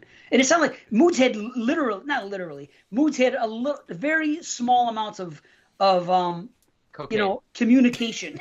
Yeah, cocaine. Communication with these guys while he was on his break. So I mean, they weren't talking that much. So it was everybody was happy to be there. It was a catching Some up. problems, type eh? show. There was, got some there problems was like behind the 2 scenes. hours of chit chat. There was a lot of. I That's what know. I'm saying. I'm listening to the show. I started the show, 3 weeks ago? I'm an hour and a half in. I had it, yeah. 3 weeks later. Yeah. Well, yeah, because I forgot about it. And I'm like, oh, shit. I was doing all this driving, and I forgot to listen to that show. You guys are on your 10th, your number 10. You just We could started. have made it. We could have made it quicker if we didn't read your list off. You haven't even touched my list yet. And the best part of it is that no one asked Jeremy for his list or something like that. That part made me laugh. Okay, you know what we'll do? Maybe we'll read one question a show from this email going forward. We'll do one here. We'll do a second because we're going to be here all night at this rate with all these things. Or we'll save it to And the it's end. morning. So we're gonna 2, 3, 4, and 5. He has 4 more. So Yeah. we're gonna wait. We're gonna play it by ear. We're either gonna finish them at the end of the show if there's time. If not, we're gonna read one each show. But if we do it now, I don't want to put our main event into where we got to rush through it. So let's get out of this email for now. Jonathan, we will 100% get back to it. For sure. Okay, now Cliffhanger. this is the one from Marty. Marty guy, cliffhanger. Okay. Hello all. First and foremost, I love the show. The dynamic between you three and each other, and each little bit you contribute to each other is amazing. I'm slowly Correct. making my way through your back catalog as I'm typing, mostly listen all day at work, and it's all top-notch stuff. Very happy to have smashed the sub button. So he's listening on YouTube, so he's not prone to Patreon yet. So anyway, I actually have some Halloween credits you guys may like. I did the Michael Myers mask featured in the A&E Halloween Inside Story documentary that came out a few years back. Yeah, wasn't able to speak on it after it aired for a few years due to it being an indie project. But that has passed, and you will find my name, Maurice Guy, and the sculptor of that certain mask, Nick Drezios, or NAG masks, is used in the special thanks section. So that's really cool. Wanted to chime in and spread some love to 3 of my favorite podcasters. Need a Halloween Kills 3-hour review or longer. Much love, Maurice.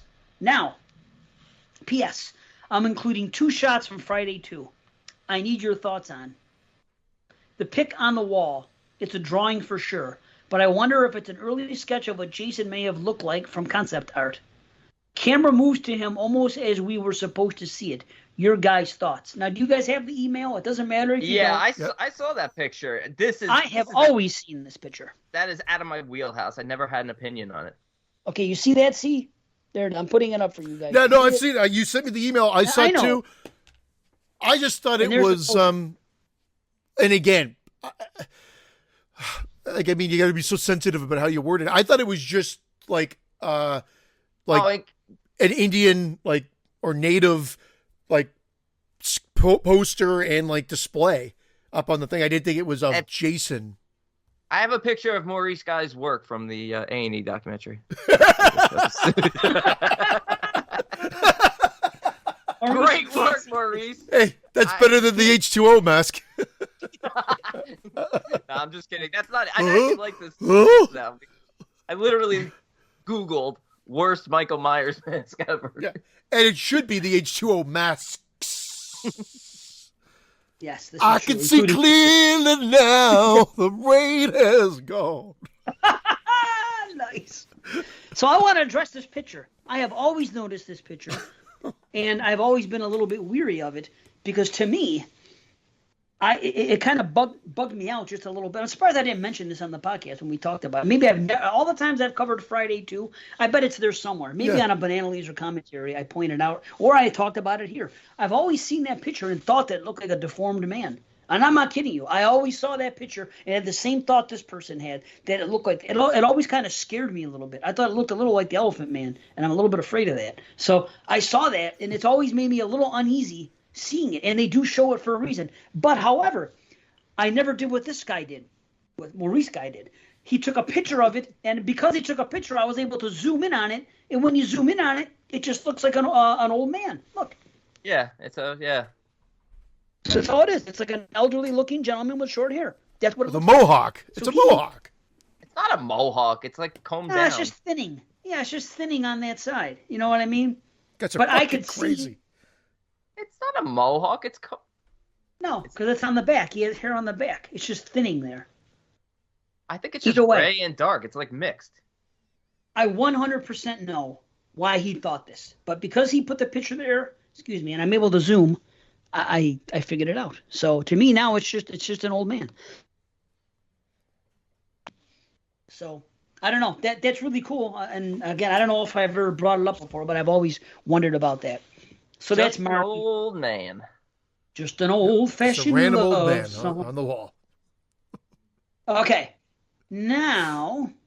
Aren't you glad you paid patronage for those answers? Yeah, What are your I don't thoughts on- agree with. just I don't agree with my Just co-host. an old man. Just I don't an agree old with man. Agree with me. So I was B making has fun of a you two. mistake. What, you think it's a mohawk? You think It's it's a not a deformed mohawk. man? Oh, he thinks Well- it's a Native American with a mohawk, which it could very well be, but it doesn't look that way to me. That But is I get not it. a, And a tattoo on the side of his fucking head. It's the do you backpack. I understand. B. I'm not gonna try to pull it apart on him. We'll get a better shot of it. I'm gonna analyze it. That's the Again, we're rosiness in his cheeks. It's I'm on the only 4K one. now. I'm the only one making fucking sense here, as No, listen. as per usual. Nonsense. That's what you're making. That's the only sense. I'm gonna next show. I'm gonna have the 4K. I'm gonna take a picture of it. We're gonna get it as crystal clear as possible and analyze this picture. It's a 4K I do see scan. why Don't you get would ahead say- of yourself. Hey, you're right. It's the Packanack Lodge, so it could be a Native American thing.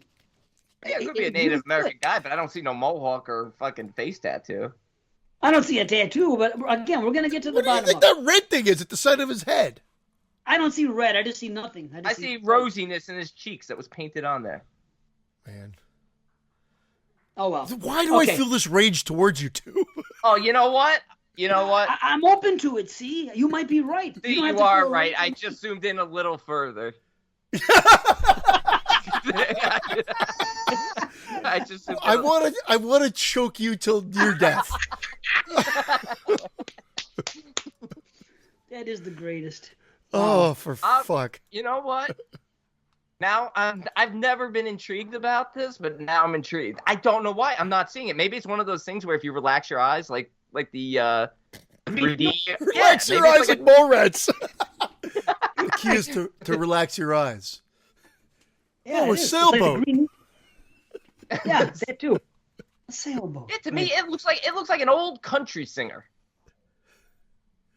Yeah, Man. that's what I thought. Like, Right? fucking, some guy named Whitman, Slim Whitman or some shit like that. And yeah, I could see that being Slim Whitman. That's Yeah, who Good it old is. is. Slim Hold on, let's Whitman. see. Yep. Let's see. Jesus Christ, Slim this is- Whitman. Let's see what he looks like. Slim Whitman. Looks Art, fat. Or okay, he's fat. Yeah. Slim Whitman, Indian love call. Wait a minute, this might be a connection. It says Indian. Wait a minute. Wow, look at that, Slim Whitman. Yeah, that Could be an older version of Slim Whitman. Indian love call. Oh, when I'm calling you. Oh. Wait, I gotta hear this song. Let me just play this What the song hell for a is he second. doing? I want to hear this Indian love call song he did. Slim Whitman. That's how my mind works. I see something, I got to go to it.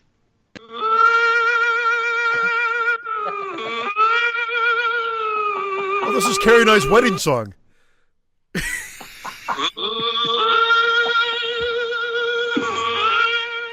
Sounds like when I orgasm.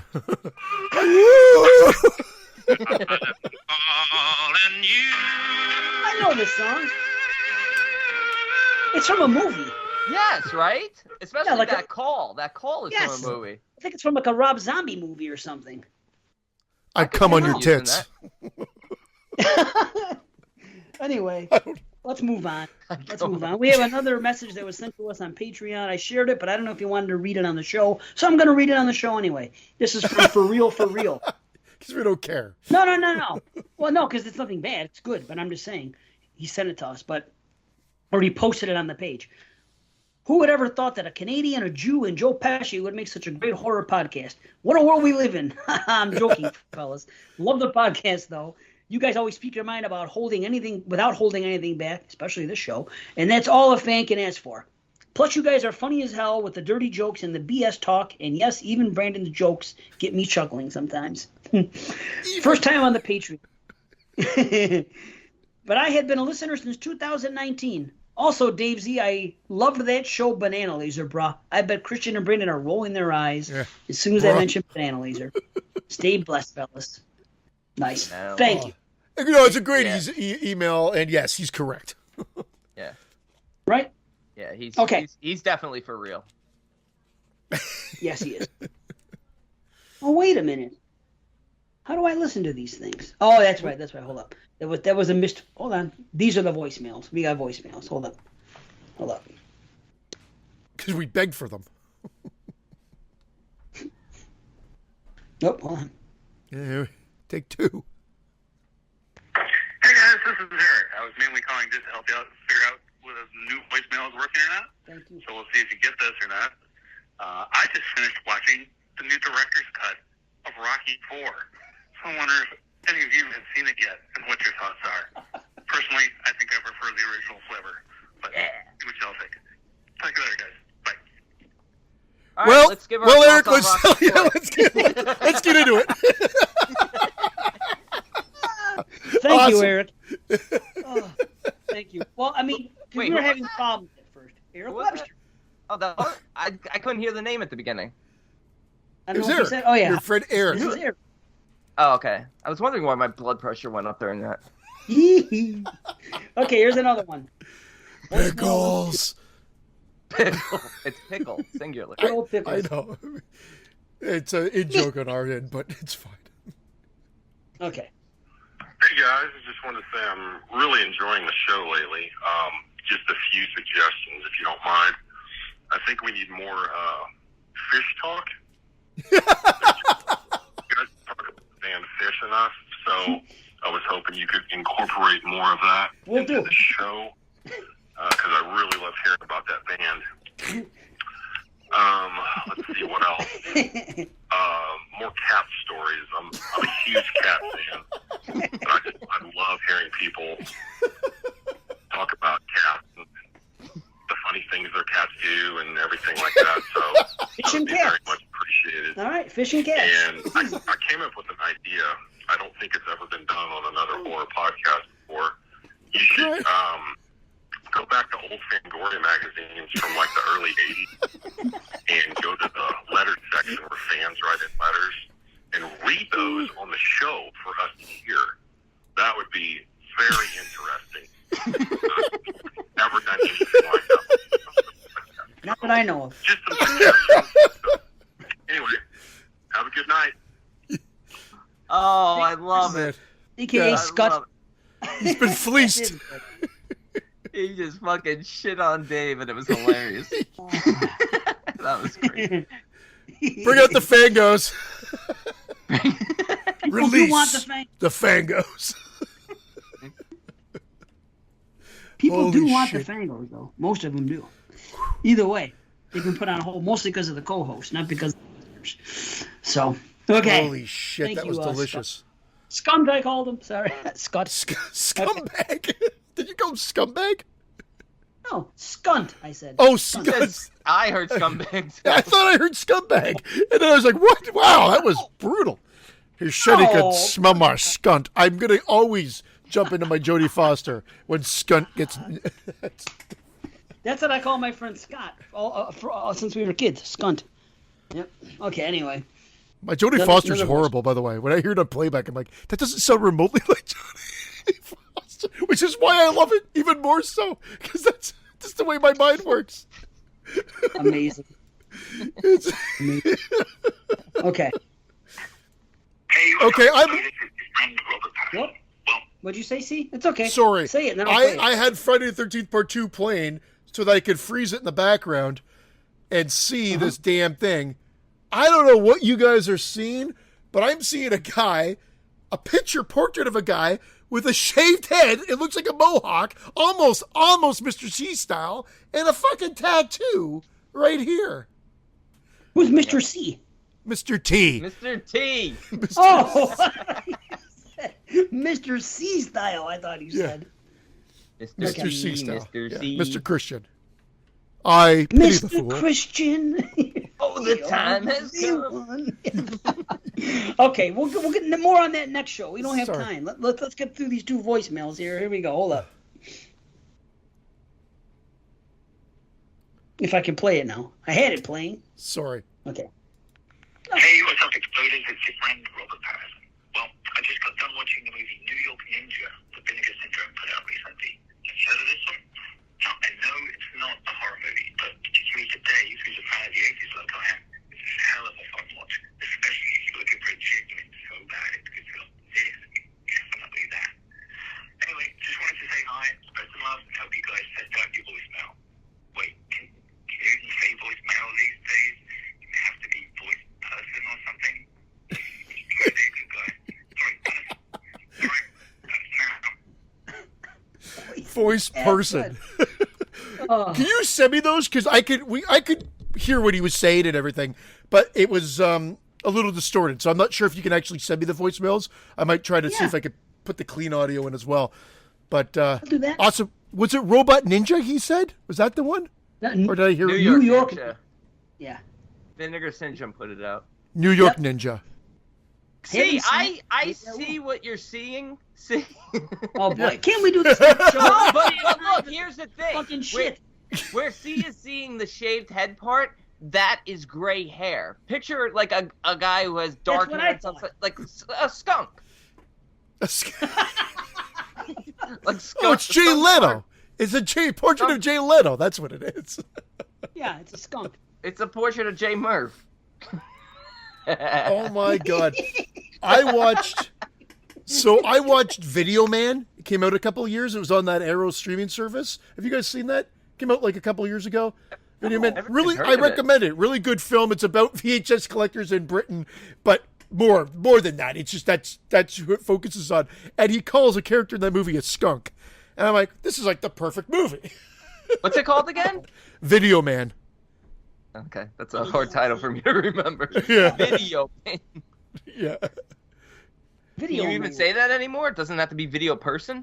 Yeah. Ah! Voicemail. That was a good joke. Mr. Voice. Pattinson. That was shit. Everybody helped out because there were some issues at first, so they all sent things in. So thank you. Now we do Wait, have and who was that who sent the last one? Robert Patterson. Oh my God! I hit my microphone again. Robert Pattinson. Yes. So Oh, New York. from, Have you Twilight? guys seen? From the Twilight movies? Yes, Maybe. from Twilight. Maybe And- him. He King burped Edward. up Kristen Stewart's underwear too. Be him. Have you seen this movie that he's talking about? I have not. No. New York Ninja? I've never even heard of it. Heard of Ninja 3? Yeah. No, I've never seen it, but I saw the Vinegar Syndrome put it out. Vinegar Syndrome puts out such like obscure movies, but like they're like the only company love that I ninja would ever movies. consider blind buying bad movies from because they do such a nice job on their That release. they do. They do. But I gotta see this. I thought I saw all like the main ninja movies from back I in the wouldn't be day. surprised if this is on Prime, because Vinegar Syndrome has a lot of their movies on Prime. I'll tell you Well, right check now it out. where it is. What if they had a Rocky versus a ninja? Would you like that? You But probably they had New York Rocky versus New York Ninja. Philadelphia Rocky. Come on now, get it right. How about Philadelphia Cream Cheese versus New York Rocky? What? Yeah? I'm lost. I don't know. New York Ninja is not available streaming anywhere. So, nothing there.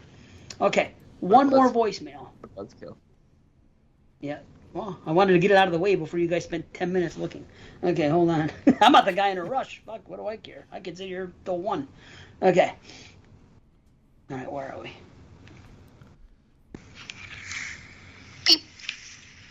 Brandon, my boy. It's Dr. Lipschitz. How are you?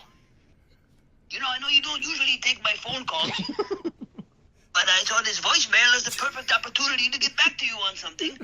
I have some Does voices information. speak? See, your father, he thinks you're depressed. And I said, well, why shouldn't he be depressed? He's over there talking about hidden gems, walking around hidden gems. You should be talking about found gems. You know what I'm getting at? Uncut gems. Brandon, I have an opportunity for you. I have a good friend, Ira Goldberg. He has a jewelry shop in the city not too far from you. Now listen, I know what you're thinking, but listen, I can get you a good job with Goldberg's, and then you can stop talking about hidden gems and start talking about real gems that are going to put money in your pocket. Did you say Goldblums? So I understand everything that you've been through, and I know you don't want to take my phone call anymore, and I'm a good friend of your father, as you know, so I thought I would use this voicemail to get through to you. So I hope that the young man, Dave Z, plays it on the show. So please look me up. Please call me back, B.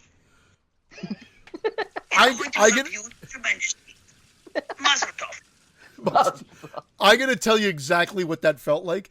You know when you're watching an awards show and there's two people that come up to the mic and they start going into a shtick and you just like, you're staring there like it's just a train wreck. You're watching it. You're like, this is not going to go well.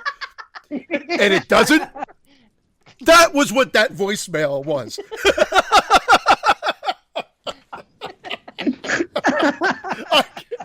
I'm half kidding. But that, It was an audition for Dave's voice work, and you did not get the job. Yeah. We're looking for something a little bit more obscure. Yeah, not someone that sounds like you putting on a voice. The voice you did earlier was better. Yeah, I give you a voice. Yeah, That's Dr. Lipschitz. That should be the Dr. Lipschitz voice. That's Dr. Lipschitz? Now, Dr. Lipschitz would sound more like, if I was to do a Dr. Lipschitz, it would be like, oh, Dr. Lipschitz. Oh, hey, Brandon, I'm Dr. Lipschitz. Mazel tov. That'd be my Dr. Lipschitz. Dr. Lipschitz sounds like a pirate. Also sounds like Turkish Loomis, but that's okay. It does sound like Turkish Loomis. Say something, Michael, or whatever the fuck the guy said. Did Michael kill again? Say something! Okay. Top 20s. We got 2 top 20s, and in between, I guess we will do our franchise rankings. Now, these shows have been a long time in the making. These come from Johnny C. And rather than do a trilogy, he decided to do this. And I'm really happy about it. I don't know about these guys, but I had a lot of fun putting together these Any lists. opportunity not to watch bad movies that other people pick, I'm happy. It's against the rules now. That's right. They can't. Those are the rules. Those are the rules. Those are the rules. Those are the rules. Yeah. Yeah. I love that. Well, initially, when he signed up, he joined on that level that said, pick Those are 3 the rules. movies. Those whatchamacallits. The top 100 of the decade. And for those of you who aren't patrons, Think. pick any 3 movies and we won't cover them. Or maybe not. I can't remember what he picked. Maybe that's the other situation. I'm confusing myself. Nobody cares anyway. Especially. Yeah, we're not even Including we're Brandon cracking and our I. own. We're cracking our own terrible jokes over here while you're talking. That's okay. Yeah, you do jokes and I do fucking bullshit. I don't know what I'm doing. Okay. So, top 20 directors. It's been so long since we've done this. Top 20 directors today and top 20 hidden gems. So, what do you guys want to do first? I feel like because of the catastrophe that it was for C, we should probably do the gems first. But it's gems. Yeah, I've got 10. Originally, I would have thought the other way, but because you kind of had difficulty 11. with it, I figured 27. What do you fucking hike the football already? Yeah. 10, 11. I said I only got 11 hidden gems. I managed to squeeze out 11. Okay, Jesus Christmas with you two. I'm just saying, like, don't you would prefer that, right? Don't you feel more proud about your director's list than your hidden gems list? Yeah. Considering don't you remember? Yeah, I do. Jason, don't you remember? Fucking hell, man! I can't do it anymore. I love it. I just, anytime you speak, well, it always will return to Friday. Is Friday ever not brought up on the show? One way, shape, or form? Does it come I used up? to love the franchise. I threw out my box set. Put it in the trash compactor. I just watched it crush. Fuck you, Friday. 4K scans. Fuck you. Fuck, I'm thirsty. Okay. Well, maybe we should maybe me and B should do our 20 to 19 or our 20 to 11. Excuse me. And let's see. Do his when we do our top 10s. He could do a top 11. I could come in at number 12. I'll come in at number 12. Oh. All right, so do your 20 look to 13. around the room. Do your 20 to 13 real quick right now. There you go. Good. Got it. 20 to 13 from Z. Good list. Friday 5. Nobody's ever seen that one. Speaking of which, I got the Steelbook now version of that, the new one. Hasn't even been open. To get those. Wasn't that expensive, the Steelbook? I got it again cheap. You just have to wait because people post these things for the most stupid, ridiculous prices, and then someone said here $30, and I paid $30 plus shipping. That was it. What is it? Let That's me see the it. Steelbook version of the 8. The 8. Complete. The new one. The Paramount one that they came out. They came out with this one a month and a half ago, and then they came out with this one, which is the Steelbook. Oh shit! And this has a collector cards in it as well. Oh shit! I'll be getting them then. Just a matter of time. I just gotta wait till the prices drop. Okay. Well, that's you. That's the key. I got both of those for the price of what the Steelbook was showing for, like retail price here. But if you look at eBay, people put some ridiculous ass markups on those. It's ridiculous. Of course they do. I know it is. Fuck them. No. Yep. I know. Okay. So you did 20 to 13. Thank you, C. Glad I can help. 20 to 13 from B. Go ahead. Okay. So just rattle them off. How have we done it in the past? I don't remember. I just know we did 20 to 10. Typically round robin. Oh yeah. No, normally we would do that. We would go like 20 down to 11 and then do a top 10 round robin, I think. So then wait, do you want me to give? Okay, well then I guess I could. 20 to 13. 20 to 13? Yeah. So we can do round robin after, Yeah. Okay. I'm going to have things to say, though, on each one. I'm sorry. Not about necessarily what it's about or anything like that. Just I did something I kind of went above and beyond because I wanted to let people know where they can find them and give them a tiny bit of background on it because a lot of them they're hidden gems to me because some of them are just really hard to find and have, they're not accessible. They may not be the greatest movies, and I'm going to sit here and say, oh yeah, they're 8 out of 10s or higher. That's not the point of this for me. For me, this are movies that I think are good, and just nobody ever talks about it. They're underseen, and there's reasons for it. So Well, my first movie, my number 20 movie, is a movie I own on DVD. I don't even think it's available anymore, but it's called Blood Moon from 1990. I think it's an Australian slasher type film at an all-girls school, and I really enjoy it. It's not I think it's Australian. Yeah, I'm joking. I was just... I think it's a movie. It's Australian. It's been a long time since I watched it, but I remember really enjoying it and thinking this needs a Blu-ray. Nobody talks about it. My number 20.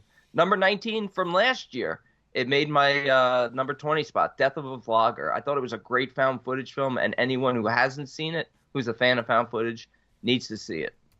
Number 18, The Secret in Their Eyes. This was on my Hidden Gem solo cast.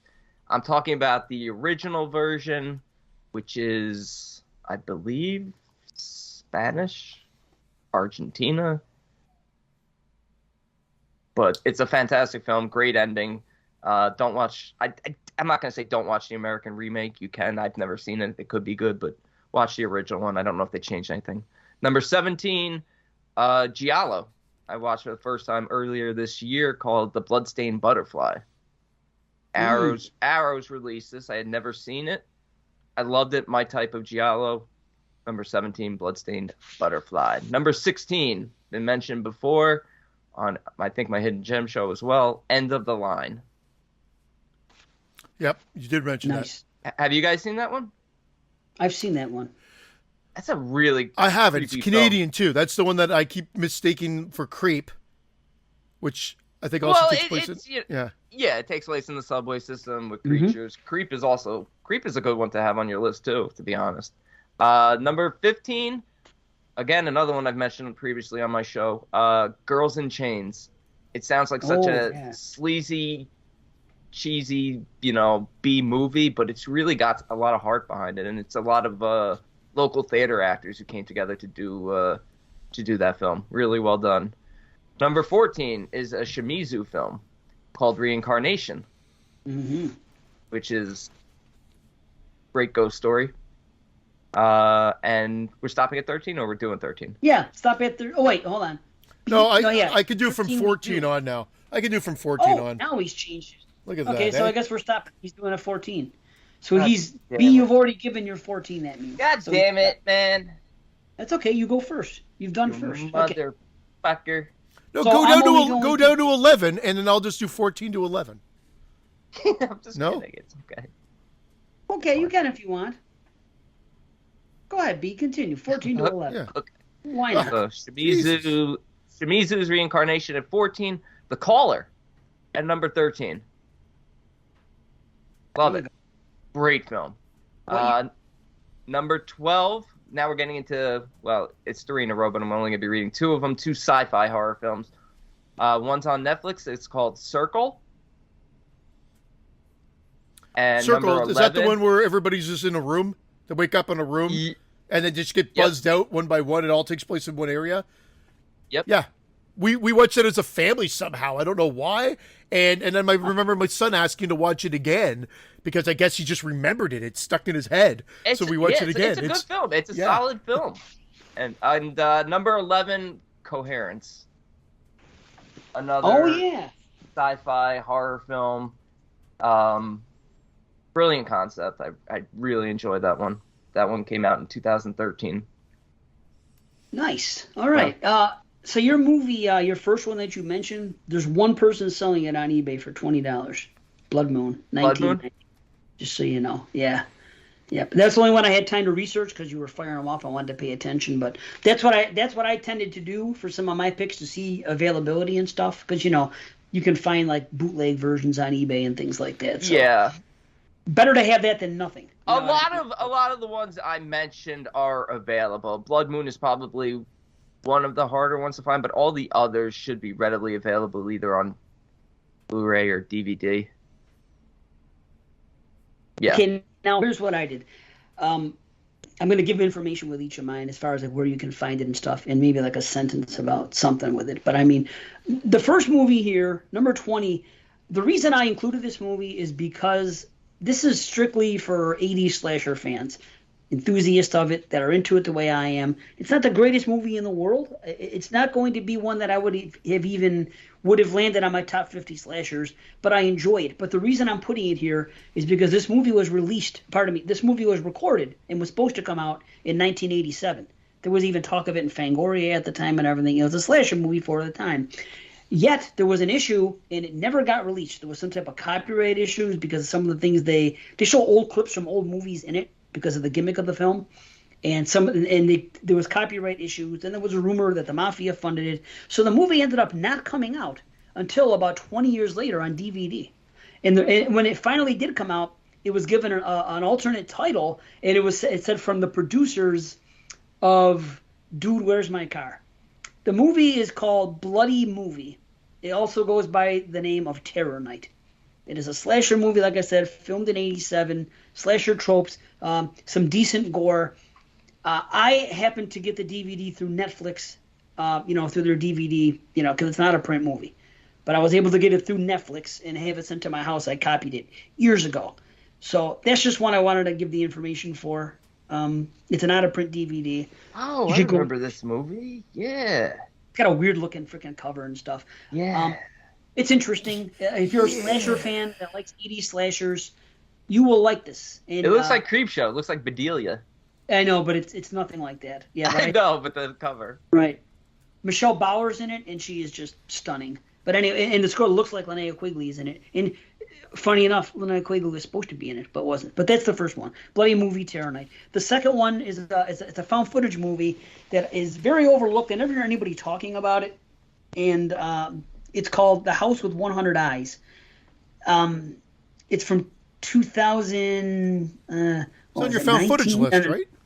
It is on my found footage list. I never hear anybody talk about it. It came out in 2013. It is good. The thing about this movie, it's for found footage people and for people that like hardcore type stuff. There's not a whole lot of found footage movies that go into that territory where you have like a sadistic killer doing things. It's not like completely over the top like a guinea pig movie or something like that, but it's a charismatic guy and his wife setting the cameras around their house, and they're setting up to make they want to do three snuff films in one night and document it and everything else. You can find that on Tubi. So check it out. House of 100 I Eyes. own that. Artsploitation put that out. I think I own the it's either DVD or Blu-ray, but I own it. Yeah. I think it's DVD. I'm not positive, but for people listening that might want to check it out, it's free on Tubi. Check it out. It's an interesting one. Be warned though, if you're sensitive to certain things, there is some stuff going on in there. You know what I mean? Some type of forced sex and some type of little things like that here and there. Some type of forced sex. To a degree. The way you worded it. There's some. Is there any other kind? Am I? Okay. Horrible. Shit. So Too soon? number 18. Too soon for what? For that rape trial that's coming up for you? What? Too soon for what? Too soon. Unbelievable. Oh shit. So it's funny because there's like 3 or 4 movies that if we would have done this like 2 years ago would have been on my list, but they have now come out. Like I would have had like The Slayer on that list. I would have had what's that Spanish the car Edge of the Axe, that would have been on the list, but they've all come up over the last few years, so they're not as much hidden gems anymore. But for a while they were, because I had bootleg copies. So this one here it's now available anywhere. It's Shudder, every place else. It's called The Dead Pit. It's from 1989. Yeah. Okay, you it's used to have one of those zombie-ish boxes that you could click and then the eyes would glow on some of them. Yeah. Yes. I remember that. I bought just the box. I wish I could get that VHS box. But anyway. Did you say too soon again? I got to bust your fucking skull open. Yeah, do it. It seems a little extreme for that too soon. What? I'm going to bust your fucking skull open. See. Episode 161. Sorry, go ahead, D. Okay, so 1989, The Dead Pit. Check it out. If you haven't seen it, it's definitely worth your time. It's got some pretty solid gore in it, and it's zombie-ish type stuff. It's an interesting enough story. You'll like it. Okay, number 17. This is called The Sender. It's from 1982. Yes. Yeah, The Sender. I love this movie. There you go. We did it on the show. We did do it. We did.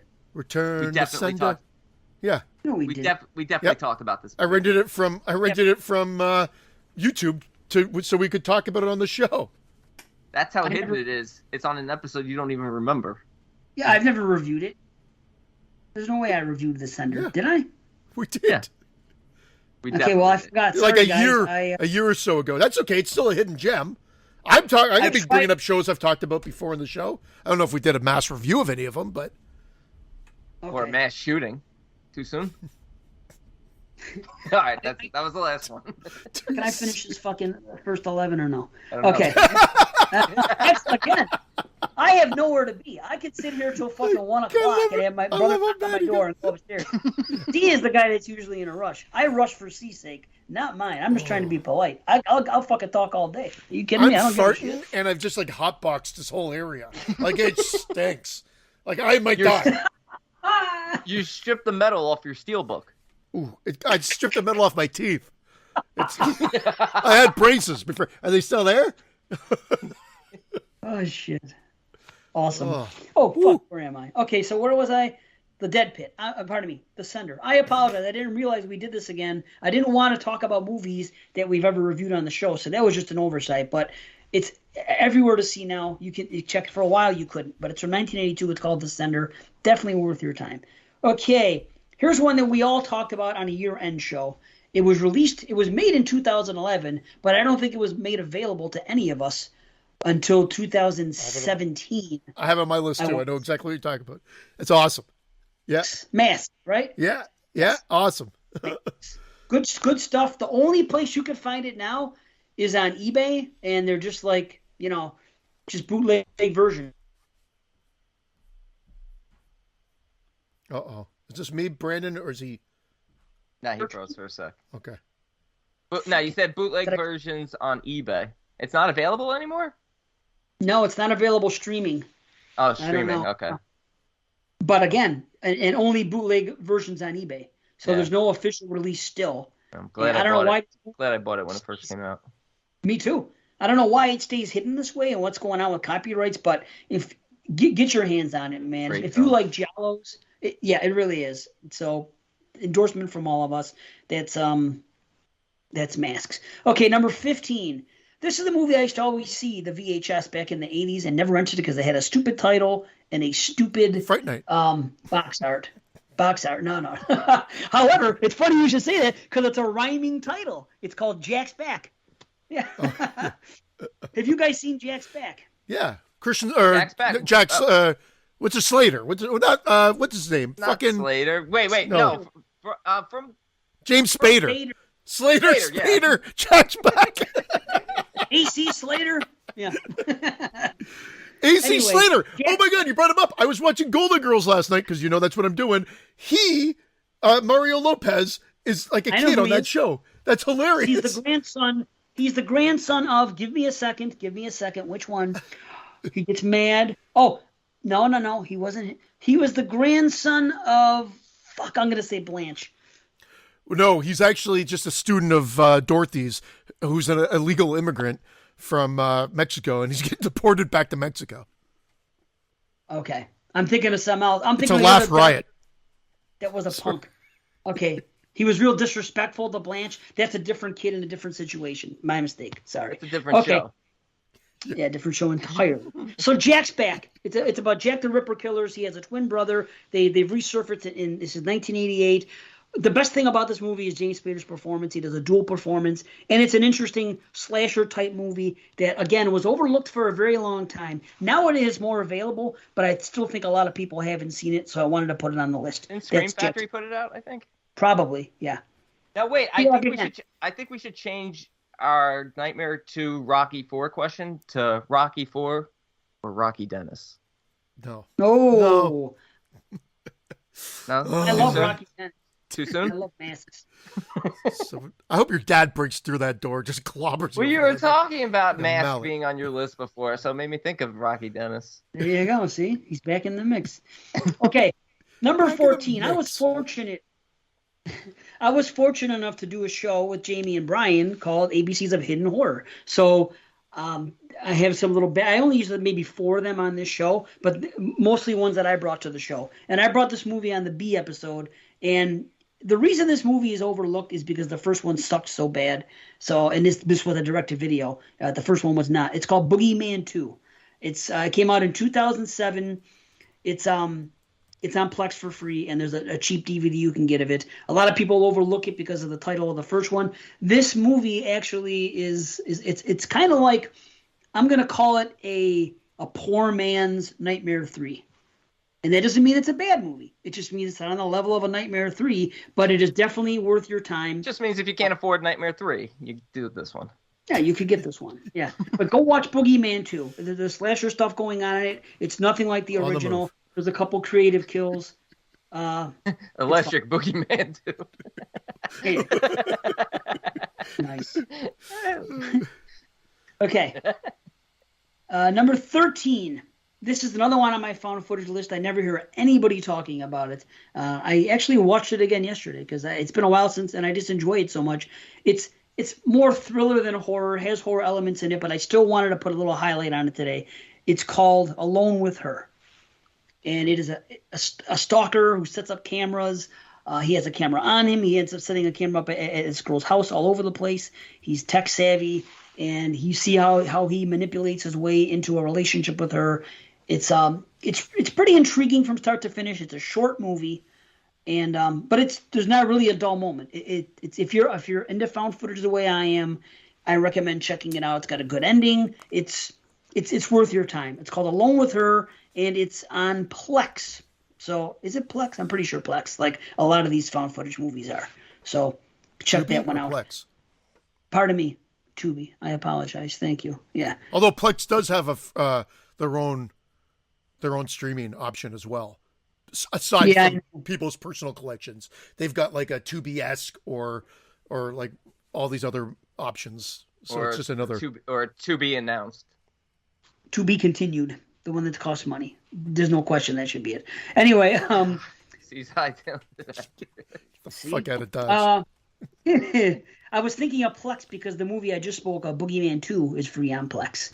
That's what it is. But no, Alone with Her is on Tubi. I apologize. So I'm still thinking of Electric Boogeyman 2. Would you rather be alone with her or alone with the Boogeyman 2? Okay. Number 12. The realization, look. Sorry. Really, like, what? Tim's going insane. He's like, I can't get through this fucking top 10. Sorry. Actually, I should relax because you're the guy in a rush scene. You're having fun. So no, the crazy thing was he's like, go ahead, B, rattle off your 20. I just read my list up, and he's like, I'm going to lay back and talk about each one, give you the country of origin. All right, never mind, I'm done. Yeah, but all I'm saying is one sentence about it and where you can find it. A very long sentence. I like it, though. Punch him in the face. I'm enjoying it, D. Go ahead. Number 12. Spit. This is the movie. It's called Paper House. It's from 1988. It's not 100% straight horror. It's multi-genre. But Bernard Rose's first movie before he did Candyman. Yes. Mm-hmm. It still does not have an official release. It's still only available on VHS and bootleg DVDs on eBay, but you could probably find them at a reasonable price. But I do recommend it. It's shot really well. It has some really cool dream imagery and stuff like that. It's a really good story. Is that streaming anywhere? Because I still have not seen that movie. That's what I said. It's not. The only way you can is VHS or a DVD bootleg. That's the only place you could see it. Streaming? Okay. Not streaming. Nope. So that's why it's still a gem. But if you want to spend the money on the DVD, I felt like it was streaming recently somewhere, or in the last maybe 6 months. Maybe I was wrong. Who knows? He's probably on Plex. I'm sure you know who has it probably on Plex is Mr. Parker. Dave has everything on Plex that only has a VHS release and nothing else. He will put it on his Plex. So I would bet that he would have it if anybody. So I would ask him. Yeah. So where was it? 11. Now this is the movie I put on here because nobody ever talks about it, but everybody talks about the remake, which, the remake isn't anything special that I haven't even seen it. But this movie is called The Woman in Black. It's the original one. It was a made-for-TV movie in 1989. It's an out-of-print DVD and a blue on eBay. You can find it there, and that is it. It's not streaming anywhere. Like I said, it was made for TV, but it's really spooky type for a TV movie for the time. And if you're into ghost stories, supernatural stuff, it's definitely it's creepy. It's a good movie. Some may feel it's a little bit slow, but I think the story calls for it. I think it's a really good movie. So it's the original, The Woman in Black, 1989. Okay, there you go. All right, The Woman in Black or The Lady in Red? Too Men soon. in Black. How about the Lady in White? The Lady in White or the Lady in Red? Lady in White, Lady in Red, Wed, Woman in Black, Uh-huh. or is that all the ladies? Blue Rune or Blue Run or Green Room. Green Room, Blue Room. Anyway, C. You're up to bat with your 14 and on. No, 14 to I 11. managed to do a top 20 as we were Yes! talking here. I knew you would find a way. Hopefully, Gotta love this guy. now what it is though, I would say that it's more like what Brandon said, which is I don't think there's any necessarily. Good movies on this list. No, I'm not going to say that. I'm going to say that it's not necessarily my number one's not the best one here. It's just 20 movies that I think don't get talked about enough, or should be seen if you haven't already seen them. That's it. And again, doesn't mean like 20's better than one. It just happens to be, I had to rank them somehow. 20 would be worse than one. You know what I mean? Maybe. I I want to bash your fucking skull. Yeah, thank you. Jack Torrance style. Here we go. So like number 20, Mercy Christmas. Both Brandon and I brought this up a couple of years ago. It just sort of streamed on, it should still be on Prime.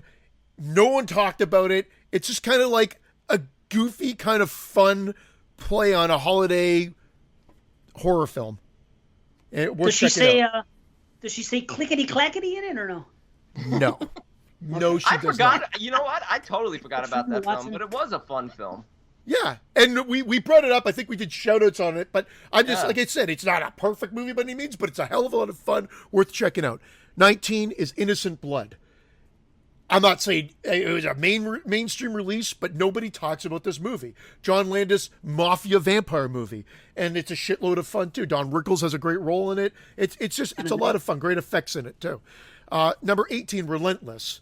William Lustig's like other spin-off series. Like I think he did the first one, and then there was like 4 or 5 other movies that came after it. I think maybe 3 or 4 sequels tops. But that's the one with Judd Nelson, and he's a serial killer. I don't think I've ever seen it. I've heard Newspaper of it. at the front, and I think he's cutting through the newspaper, and I think that's the cover anyway. Relentless. Train, number 17 is Train. Initially it came out as like supposed to be a remake of Terror Train, but it actually is not a remake at all, but it's vicious on its own right. It's a really good film. So shout out to that one. Number 16, Little Evil. I put it on my list a few years ago. I don't think anybody's talked about it, but again, another fun sort of comedy horror film that should be seen. Don't put it on your list anymore. Maybe people will start talking about these movies. Number 15, we've all talked about it. Actually, Dave, I thought we didn't do this as a review, but we have, and that's Stage Fright 2014. I really like to sing the praises of this, the musical slasher film, but I still don't think enough people have seen it because no one talks about it, or they just dismiss it because it's a new wave slasher, so they don't really give it any a fair chance. But it's a lot of fun. Or Bukkake. I think that's awesome. That's a good joke. Yeah, that is the best line. I think some people are turned off by the musical numbers. I mean, we loved it, but that's what's fun about it. I agree with you. Yeah. I mean, it takes the camp slasher and then it's gory and it's fun. Yep. And good sort of story too. It's like a throwback to the old 80s slasher films, like yes, for it sure. is. No question. Number 14, Phantom of the Opera 1989. Dwight H. Little, Robert Englund, that Phantom of the Opera. I like that one with Christine from the girl that plays Christine is Jill from Popcorn. Jolene. Stepfather, her. Yeah. I really like that take. I like the fact that he stitches his mask on instead of just wears a mask. Like he literally stitches it to his face and puts makeup on. Like Leatherface. And it's pretty gory too. Yeah. Slap me 5, Leatherface. I like that one. Number 13, you've heard me talk about a lot too. Talk about a Nightmare on Elm Street 3 ripoff, Bad Dreams. Again, I mean, I don't know if it's so hidden, but I think more people need to see it if they haven't checked it out yet from 1988 or 1987, when it ever came out. Number 12, Come Play. It was on, I think it was like it was in my teens last year, but I really dig this movie. It's a lot of fun. Nice. In my top 10. Great story. Yeah. Great story. Yeah. Colin. And number 11, Baby Blood. I think this got a resurgence. No one was talking about this movie at all until I think it popped up on Shudder.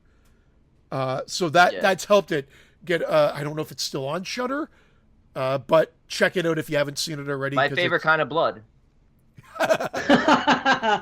Baby blood and innocent blood. Yeah. Yeah. There we go. Yeah. And that's my 20 to 11. Nice. Good work. He figured it out. Yeah, he figured it out. He made a 20. I give him props. My hat's off to you. He did it for the sake of number 20, 3 from Hell. Number 19, Black Christmas 2019. Friday the 13th, Part 3. Friday 3. It's true 3D. Goosebumps 2. Frankenweenie. the 13th Friday. If I had a mallet. A mallet. How about a mallet duck instead of a mallard duck? It's a mallet duck. It's a duck walking around with a mallet killing people. It's something that would be in Alice in Wonderland, a mallet duck.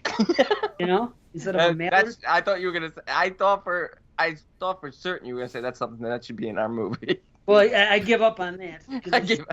And then C's just gonna be like, shake his head, like, how many more things? All right, are we up to? So are we up to 11s? No, 10s? 10s now. 10 to 1. Buddy. All right, my number 10 film is also a sci-fi horror film. Came out in 2014, and it's called Time Lapse. And Dave, have you seen this one? Both of you would enjoy this. This is like, I'm sorry, I should have addressed it to both of you, but it's about 3 friends who discover a camera that takes pictures 24 hours into the future. So it's basically like a Twilight Zone. Yeah, an elongated version of the, obscure camera or whatever that was. Most unusual camera. Most unusual camera. Obscure camera. What the hell am I talking about? Camera obscura, that's what you're thinking. Oh, that's what I'm thinking. Yep. Yeah, but it's great because they want to use it for, personal gain and things spiral out of control. It's a really good film. So, 2014 Time Lapse, check it out. Cool. Why am I rushing? Why am I screaming and, rushing so fast? You're fine. You're fine. Hey. Are we round robining now, or are we just going? Is that how we do it? It's up to you guys. The top 10s we always did. Yeah, let's round robin. That's true. Okay, round robin. My number 10 is it's another thriller with horror elements in it, but it's something that's more recent and pretty underseen. And I never heard anybody talking about this movie. Maybe because another movie with a similar title came out close to it, and they just figured this was a knockoff. But it's a completely different movie. It's called 12 Feet Deep. It trapped sisters. It's about these 2 sisters who end up getting trapped in Tobin Bell actually is the guy that does it inadvertently, but they're at a pool, an indoor pool at a place, and they put this cover on the pool when they close because it's a holiday weekend, and these 2 girls end up being trapped in that pool under the cover, and it deals with all kinds of stuff. I don't want to get into it, but it's pretty entertaining start to finish. There's sister drama between the 2 of them. It's a good movie. It's well worth your time. And you know me when it comes to somebody being threatened to drown, it hits home for me personally. It's just my thing that freaks me out. So, but 12 Feet Deep. What year was it? 2017. I'd never heard of this. Yeah, I never heard of it either. There you go. That's why it's on the list. It is a $2 stream. That is the only place you could find it, but it's easily worth your $2 to rent the movie. I'll tell you right now. You won't regret it. That's $2 steep. Wow. I even look at Brandon's face. Beautiful. That's worse than a Brandon joke. Yeah. Woo. I want to Gordon myself with a mallet duck in my hand. Perfect. Joke work, Dave. My number 10 is Villains. Came out a couple years ago. Again, I left it off my list because I didn't think it was horror enough. I think I put it in the teens to be able to talk about it. It's got dude that played Pennywise recently, and Bill Skarsgård. Yeah, and it's a great little film. And horrific elements, but it's not a horror movie. But it's definitely worth checking out. Yeah, that's on Prime, I believe. There you go. Wait, is it my turn again? Yes, number 9. Round robin. Get with the play. Number 9. 9. Sorry, from 2005, a film called 13 Zemetti. What? 13 Zemetti. You got me. Again, probably more thriller, but I believe this is a French film. Yeah, See? it's a French film. Okay. So would it be Trey's Zemetti? No, they did a remake with Jason Statham, I think called just 13, but this one's 13 Zemedi. It's a French one. A man, he takes over a dead man's task without realizing what it is, and it's basically like one big game of Russian roulette, and it's just brutal. It's in black and white. It's really violent and nasty. Nice. Cool. Yeah. Okay, very good. 13 Zemedi, number 9. Okay, number 9 is a movie that is still, you cannot get it. It was only released on VHS. You could find it on eBay, like most of the other stuff I was talking about. I think on eBay they have some bootleg DVDs of it or something. Is what I want to say, and VHSs. But it's called Soul Survivor, SOLE. It's from 1984. Oh, yeah. I remember the cover art for that. Yeah, it's got a cool cover art. Yeah, the skeleton and the freaking thing behind it. But the thing is, the interesting about this one is, it predates a movie like Final Destination. Not the same thing, but when I say one thing about it, you'll say, okay, bottom line is this. There's a plane crash. Somebody else has, what's the word? A predestination, whatever it is. Premonition. Premonition. Okay. Somebody else has a premonition that this person is going to be in a plane crash but not die. And it does happen. And she survives. Everybody else in the crash dies. And after this happens, the dead are coming back to get her. That's what's going on in here. And this is a great movie. You've seen it too. I've seen it. Yeah, I love this movie. It's it's quite creepy. Yeah, it is. It's worth your time. Like I said, it's from the 80s, and you're gonna have to do some searching. You're gonna have to, like I said, get a bootleg on eBay. But I would say it had a release from like Code Red or something at one point. Probably maybe out of print, but yeah, I couldn't find anything on eBay except what I told you, because that's what I looked. I looked on eBay and it's bootleg, it's VHSs and freaking DVDs that you can find. But that's it. But check out Soul Survivor, SOLE. It's from 1984. My number 9.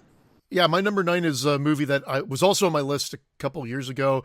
It's available on Netflix now, so it makes it more accessible at the very least. So you're not scrounging around trying to find a bootleg. And it's Bloodline. About the serial killer. It's very gory, and it's definitely worth checking out. Which one is this? Bloodline. With the guy from the dude, why can't I think of his name? He's the prick teen in American Pie. Stifler. Plays Stifler. Oh, okay. Oh, yeah. I like this guy. He's in Final Destination, funny enough. He was in Final Destination. We were just talking about it as well. But he's the main character. He's the killer in this. Yeah, he plays the guidance counselor who's the serial killer. Yeah. Soul Survivor. It did have a Code Red release, but I think it's out of print. Okay, there you go. Yeah, so that's probably why you can only get the bootleg. Yeah, Bloodline. That was a good movie too. Yeah, and again, not many people talk about it or are into it. It's worth checking out. For sure. A lot of them come from like the last 20 years, because like even when we do the movies on the show, you know, like the next year you forget about them. Like how many people are still talking about like Rent-A-Pal, like come play Rent-A-Pal? You know, it's like same thing will happen this year. We'll probably have we did the Vigil. We all love the Vigil. And in 2 years from now, nobody will be talking about it, but it's a great film. It'll be a hidden gem. That's what happens. Like Boys in the Trees. I was thinking of Boys in the Trees on Netflix when C brought up Little Evil. No one talks about that movie, and it's a good one to watch around Halloween. Yeah. You know? That's what I was thinking. But yeah, it does happen. All right, so we're up to number 8. My number 8 was my number 2 film of 2013, and that's when I did my list for 22 Shots, and it's called Worm. From 2013. Like I said, this is the one where they inject parasites into people's heads to help them live out their fantasies. It's the booster shot. Yeah. No, it's really good. Synapse put out the DVD. It's only I don't even know if it's still available, but criminally underrated and under talked about. Really a good film. I still haven't seen it. I'll be honest with you. I have not seen it still. I will. I'll look and see how it's available, and I'll check into it. I haven't seen it either. Yeah. You can rent it on Prime. It's a $4 rental, but I'm sure you can probably find it on someone's Plex. I can get it on Damien's Plex with a freaking text. He can get it. Yeah, no, it's worth checking out. Again, another horror sci-fi love story with parasitic worms. Nice. Okay. Text to the blowjob. I think a lot of people are familiar with this movie, but my top 10 is more about these are better to me than the other ones are. But still, either way, I think more people are going to be familiar with this one and some other ones on this list, but I just think that they're better than the rest. This one is a French film, and it's from 2004. It's called Calvaire. Again, It may not be that hidden. It's just not talked about like the other French films are. I almost put it on my list. It's an out of print DVD. That's one of the problems with it. It's not easy to be found. It's not streaming anywhere. But if you're into French films, and this one has some gore in it, it has some a little flip on traditional slasher type things, and I think most people listening would enjoy it. That 2004 Calvaire out of print DVD. So see what you can do. Well, this is the one that my number 8 is the one that Dave mentioned already. Masks. Nice. It made my list that year when it was finally available to us. But yeah, it was made in 2011, but took a bunch of years to get released for whatever reason. Because that soundtrack, it's still, I love it. It's fantastic, and it's a love note to the Jali, whatever. It's great. Check it out. Jali. Yes, you can. Jali. Bear. Jali. Yeah. One more time for. Jali. I love how you do it. I love how you follow through with it, though. That's what makes it even better. All right, my number 7. Again, I've mentioned it. I believe this was also on my solo cast, Hidden Gems. 2014, a film called Come Back to Me. I really want more people to see this film. I'm not saying it's an amazing film, but it has a really unique plot line, and the ending is absolutely amazing. And I don't want to spoil anything about it. It's Come Back to Me from 2014, directed by Paul Layden. If just to be more specific, I don't see it streaming anywhere. Wow. I don't even know if I own this movie. I need to check it out and buy this film if it's. I gotta watch it again. I saw it when the year it came out. I love that. I mean, I just think that ending is so unique and so disturbing for what it is. I don't remember, of course. Well, it's the couple and the woman gets into a car accident. She's having blackouts, and then there's like this creepy kid in the neighborhood who's got some sort of supernatural powers, and does some crazy nasty things to a lot of women in the neighborhood. All right, I can dig it. I'll have to watch it again for sure. Okay, my number 7 is one that we all covered on the 1996 22 Shots show when we guested. And I want to say it was due to all of us at the time. I don't recall, but I knew that it was pretty high on our lists, and it made an impression. And the movie's called Thesis. Yes. Almost put this on my list, too. Yeah, you don't hear anybody talk about it. We talked about it on that show, of course. We watched it, but prior to that, I didn't know about it. Like I said, it's from 96. It's an interesting movie. There's a guy in it that's obsessed with horror. It's about somebody... And there's a snuff film involved, and a student, and a relationship. But listen, it's a lot thrillerish as it is horror as well. But it's well worth your time. We all watched it for that '96 show, and like I said, I think it made all our lists. You can rent it for $4 at I think 2 places, and you can also get it on eBay at a pretty reasonable price. So that's Thesis, also known as Tesis, Tesis, from its original country. But check that out. So lazy they couldn't put the H in. How do we shorten this movie? Not lengthwise, title-wise. Thesis. Yeah, thesis. My thesis are numb. Ooh, that hurts. You knocked out my thesis. Ooh, it hurts my thesis. Ice cold water hurts my thesis. I fell down the stairs and my thesis got knocked out. You just body slammed me and broke my thesis. Oh my Lord! I'm going to body slam myself and broke my thesis. Amazing. Number 7 for me is Backcountry, the Adam McDonald film that takes place in the forest.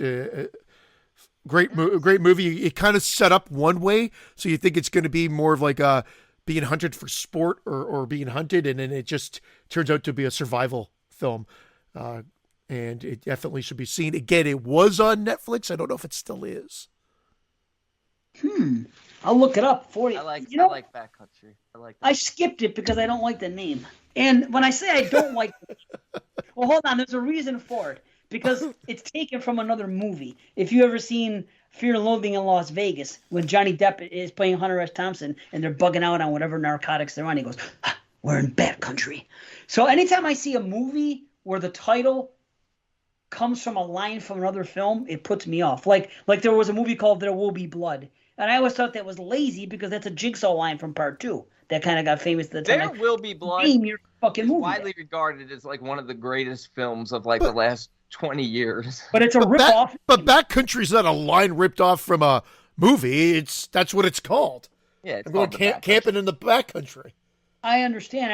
I never heard Bat Country until that movie, so that's just. It was also in one of my favorite pornos, Backdoor Country. I got to camp out here for hours. Time to pitch a tent. Yeah. You just broke my Jesus.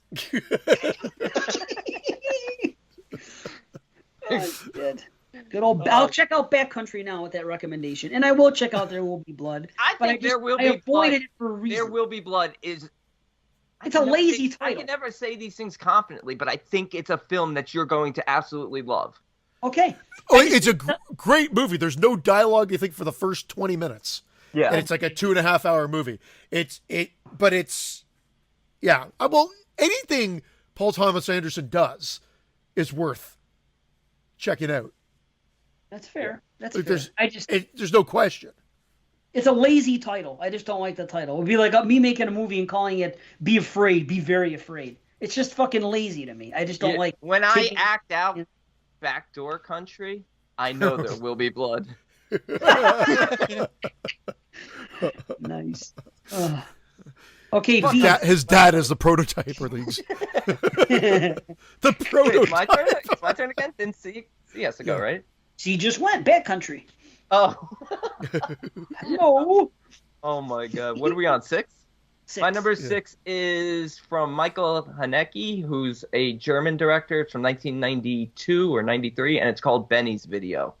And it's about a 14-year-old kid who gets caught up with his video camera and becomes like obsessed with it and actually records a murder. Wow. A murder that he commits. Quite disturbing. Wasn't this on your most disturbing list? It's on my most disturbing list. It's on my hidden gems list. Nice. Might show up again later. Be talked about a little bit later. But this is a great film. I honestly don't think I could even find it anywhere now. I do not own it. I don't know if it's streaming anywhere. What's it called? Benny's Video from 1992. Play with Benny. You do not want to play with this Benny. You do not want to cuddle this Benny. Benny's Video is on for free, the Criterion channel. Only there. Okay. All right. At least it's somewhere. Yep. So there you go. You could probably get a free thing or a trial, but there you go. Criterion. Cool. My number 6. Okay, I think B might have mentioned this earlier, really quickly. But this was a movie I learned of because I was on the ABC's of Hidden Horror, and I believe Brian brought it to the table. Could have been Jamie. I don't remember exactly. But this was a movie that was remade this past year, and a lot of people loved it. As a matter of fact, it was C's number 1, I believe, last year. But this is the original, and I much prefer it, actually. It's called The Caller from 2011. Great, great movie. I thoroughly enjoyed it. And I just if you saw that movie, The Call, check out The Caller. I think it's better. I don't think you have to suspend your disbelief as much as you do with The Call. And it's just it's a really good movie. So this is my number 13 on the list. But yeah, I agree with you. It's a $3 rental to stream it. You can find it on eBay as well. So, but it's well worth your $3 if you just want to check it out. Agreed. Call. All right. Me? C. You. My number 6 is Severance. Again, these are movies that I think we're all well aware of, but not everybody's aware of. I love from the cover art, from again the way I think this is a Christopher Landon, the dude that did Triangle and Guest. Yeah. Oh fuck, I forgot his name now, but. Anyway, worth checking out. The movie itself is great. And I'm not going to spoil anything. Just go see the movie. Right on. Awesome. Yeah. All right, my number 5 film is from the Pang brothers. It's from 2006. They're the guys who did the Eye films, the Asian films. Oh, nice. Okay. It's called Recycle. Haven't heard of it. And yeah, it's, you know what? I actually own it. It's been a long time since I watched it, but it's about a writer who's, trying to get like inspiration for her next novel, and it just becomes a very hallucinatory, losing your grip on reality, surreal type of film, and it's really quite visual and quite stunning. So, Recycled, 2006, check it out. I can't talk about it because I could barely remember it, but I remember loving it. Nice. We're in top 5s, right? 5s? Yeah. Yeah. Okay. My number 5 is it's an out of print VHS. It's going to be very hard for you to find. You're just going to have to do some snooping and maybe try some nefarious methods and look around for it. But I promise you, it's worth your time. It is called A Chinese Ghost Story. It is from 1987. Not a lot of people have seen it, but the people who have seen it, a lot of them tend to really, really like it. It's a movie that it's multi-genre. It's a romance. There's some comedy in it. There's some martial arts stuff in it. It's horror, of course. It's really interesting movie for its time. Early 80s Chinese horror movies were one way, and this one was kind of going in a different direction, mixing genres and stuff. But it's just well made all around. Cinematography, everything, set pieces. It's a really well made film. And it's entertaining, and it has heart to it. But it's called A Chinese Ghost Story, and it's a high recommend. It's worth seeking out. Awesome. My number 5 is Splinter. I think I've talked about it on the show before. Again, That's a good one. Contained horror, good effects, well worth checking out. Right on. What is it? I'm sorry? Splinter. Oh, Splinter's Splinter. awesome. Yeah. Yep. Whew, it gets cold during the Splinter season. Makes my thesis chatter.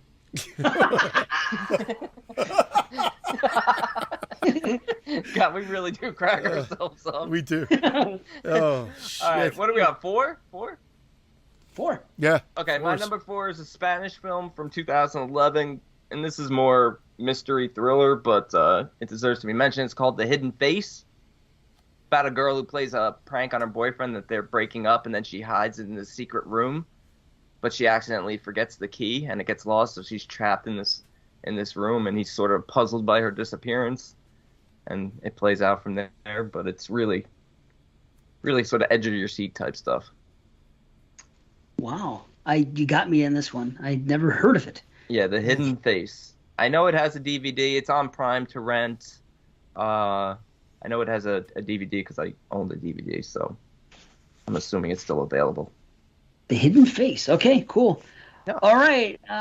My number 4 has already been mentioned. This is the one that was brought to the table on ABCs of Hidden Horror as well, and that's how I learned about it. And it's called End of the Line. It was already on C's list. Oh, it's a great movie. Again, I think it was Bees. Brian. On my list. Was it Bees? Bees. Yeah, Brian. Okay. Just kidding. Brian B. Yeah. Brian B. This is from 2007. It's an out-of-print DVD. That's the only way you could see it, so you're going to have to go and find your out-of-print DVD. It's not streaming anywhere, unfortunately, but it's well worth your time. It's been on 2 of our lists already, so definitely check it out. Nice. And again, my number 4 is nothing new. I've brought it up before, but yet I think very few people have seen it, and that is The Voices from 2011, the one with Ryan Reynolds. That one, good where film. he's the serial killer. Check it out. It's great. I will. He's talking to his dog, right? Yeah.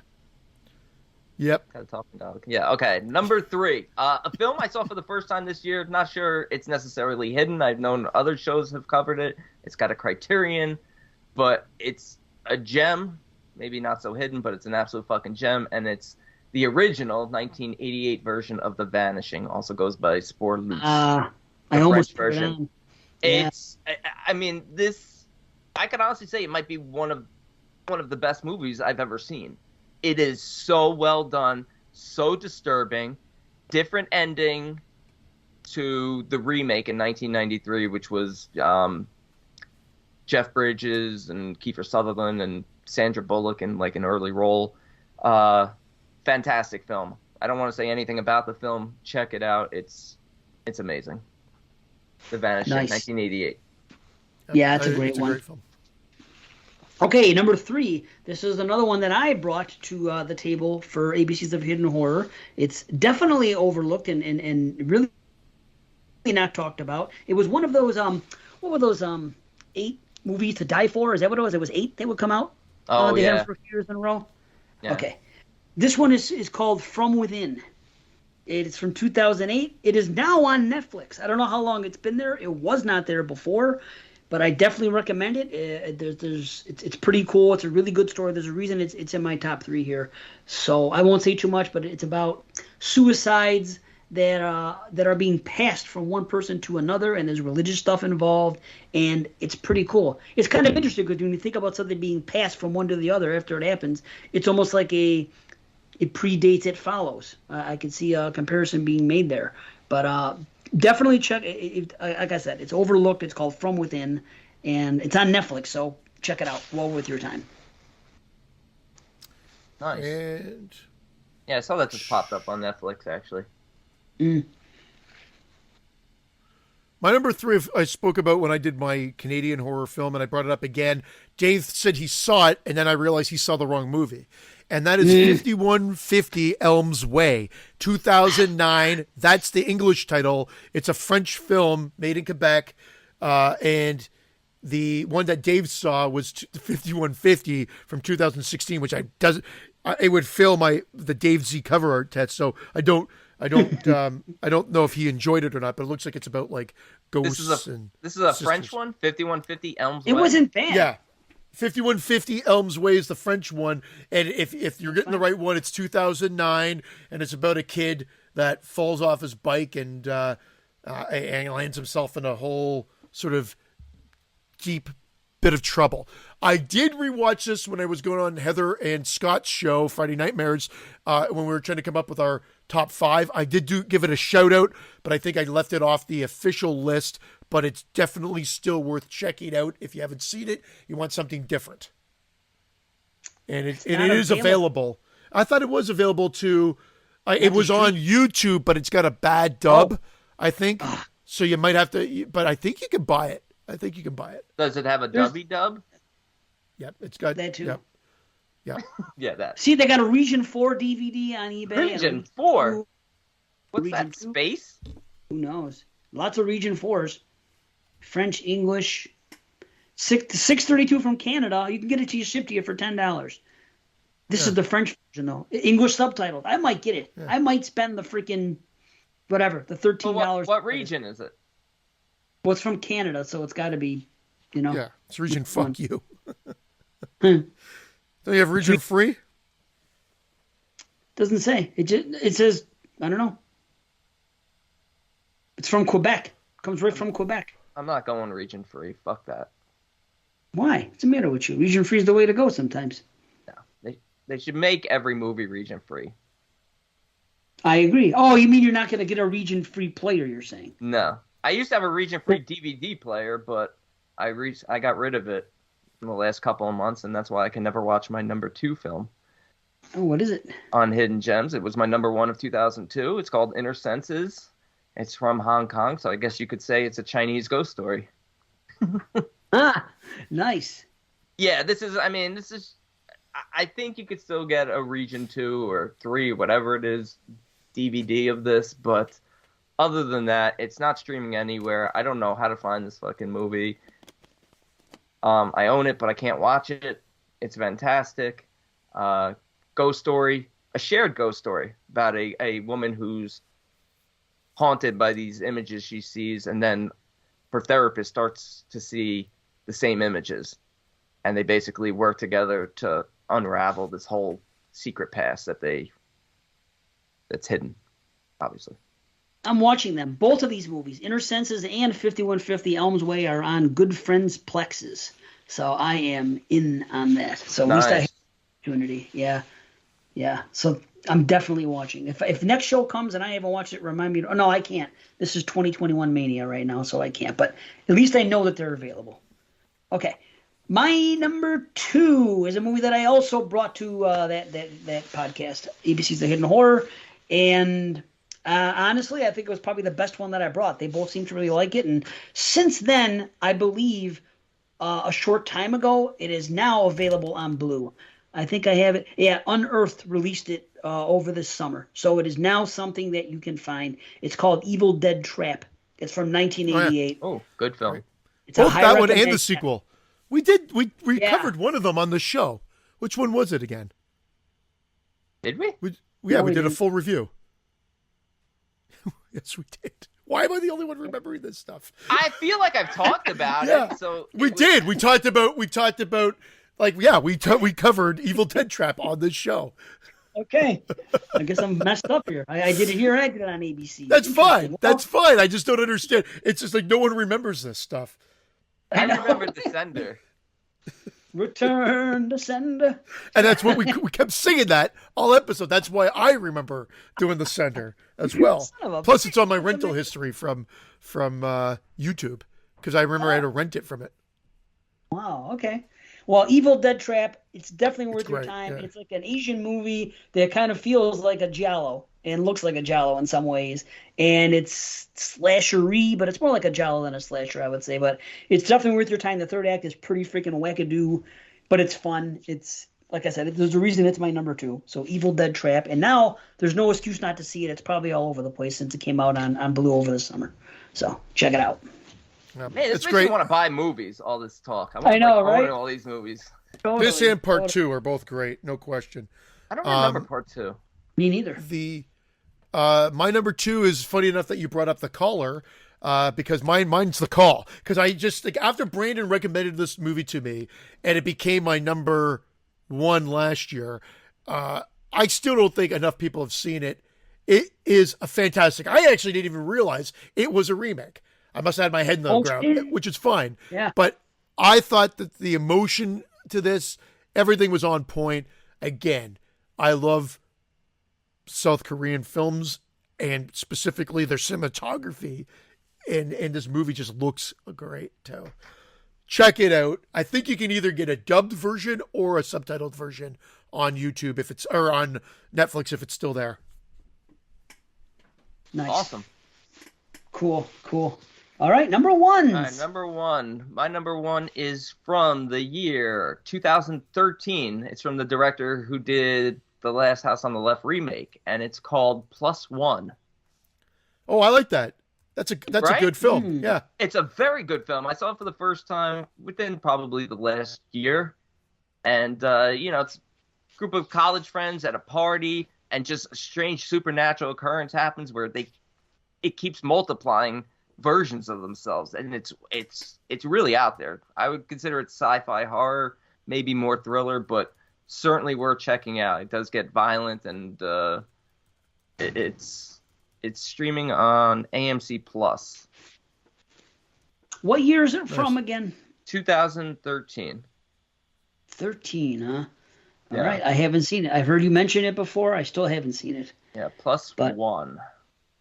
I'll Yeah, definitely see it. my wife Okay. and I checked it out. I swear it was on Netflix at the time, or or maybe it was Prime. It might have been. One of the two. Yeah. You can get it on you can get it on Prime if you sign up for like the AMC Plus 1 week trial, or I think IFC has it. But man, I remember it.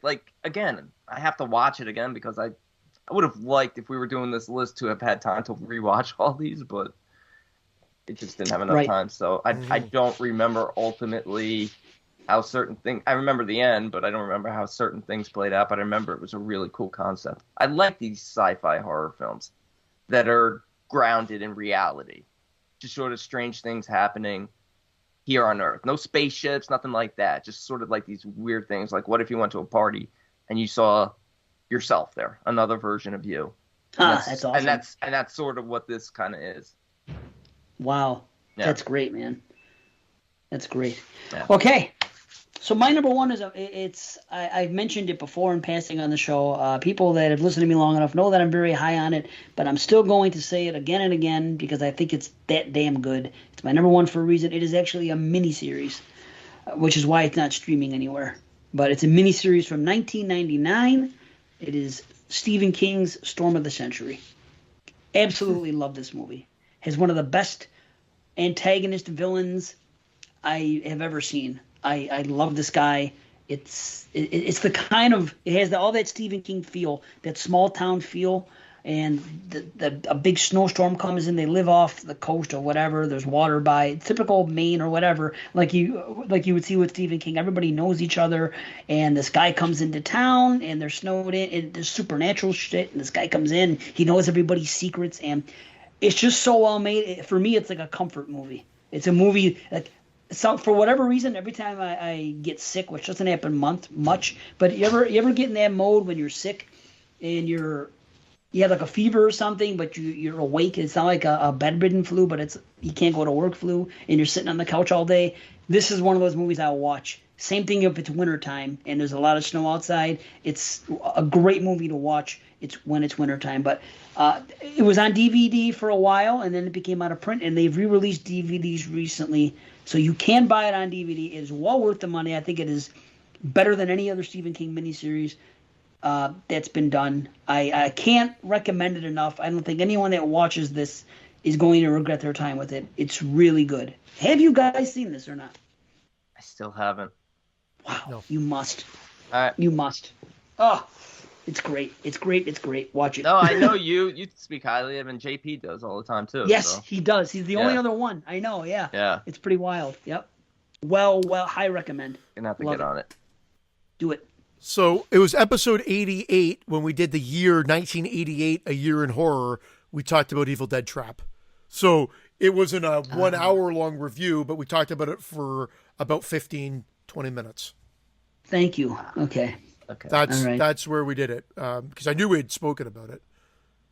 Oh, and the sender might have been when we did 22 shots for 1982. Return the sender. You know, I didn't Oh, research no. that one. We did 82 for us. Yeah, we had did for 82 Christine. for us. I think Yes. Christine picked it. Death Screams was the cover art for that. I remember for that Yep, we for that talked- episode. Anyway, Yep. I'll say my number one quick because I just realized the time. Dave was right. We have right. still more show to do. My number one, again, talked about it before. I feel like it still doesn't get enough love. The Loved Ones from 2009. Oh, yeah. It's an amazing movie. I still don't think enough people have seen it or talk about it. No release. No release. No physical. That's the problem with it. Yeah, but I think it's still in the streaming services, I believe. Should It be is. able to see Actually, I do have a DVD that I got at the dollar store or something, and I happened to come across one. I think it's streaming on for free on Plex or something. Funny enough, I left this guy off my directing list, and where I've had some other ones that have only done 2 or maybe 3 films, and he did that and The Devil's Candy.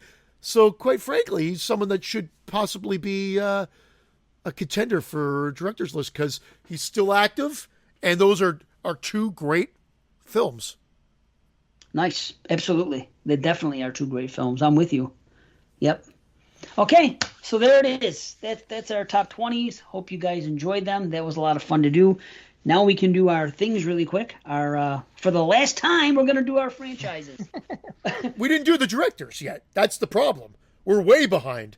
We haven't done our top 20 directors. Trying to rush you guys. Like I said, you're the one that was rushing and goofing off. I was trying to rush. You guys were playing. I was trying. I can I love how do he it for 45 puts minutes. it back on us now. I trying to rush. What you have to go soon, see? Well, it's not soon, but I realize we're already at 12. I'm good for a bit. Yeah, no question. Okay. I'm If good. we get done in like 40 minutes, we're good? Yeah, should we're be fine. Okay. okay. So let's do our franchises quick, and then we can go to the top 20. Unless you'd rather, I figure the franchise we can bang out. That's Yeah. what Yeah, do the but franchise. because we've done it so many times. But how did you want to do it? Because I know I ended up doing the ultimate list, which is I Good. just took So we'll do all it the all. movies. Okay. All 4. we'll do one of each, and then we'll do one of each, and then a big one at the end. You know what I mean? And I figure we'll do it counting backwards Yes. on this, but at the end we'll count forwards on our 32. We'll rifle through them. Oh shit! I didn't put those in order. I just ranked them. Okay, you have time. It's okay, buddy. I say we start with Halloween. Halloween, 12 movies. All Okay. right. I'll go first. I'll rifle through. Okay? Number 12, Halloween Resurrection. Garbage. Number 11, Halloween 5. Number 10, Halloween 4. Sorry about that. I know people love it. Number 9, Halloween H2O. Number 8, Halloween 6. Producer's Cut is my preferred, and that's the highest I'm on it.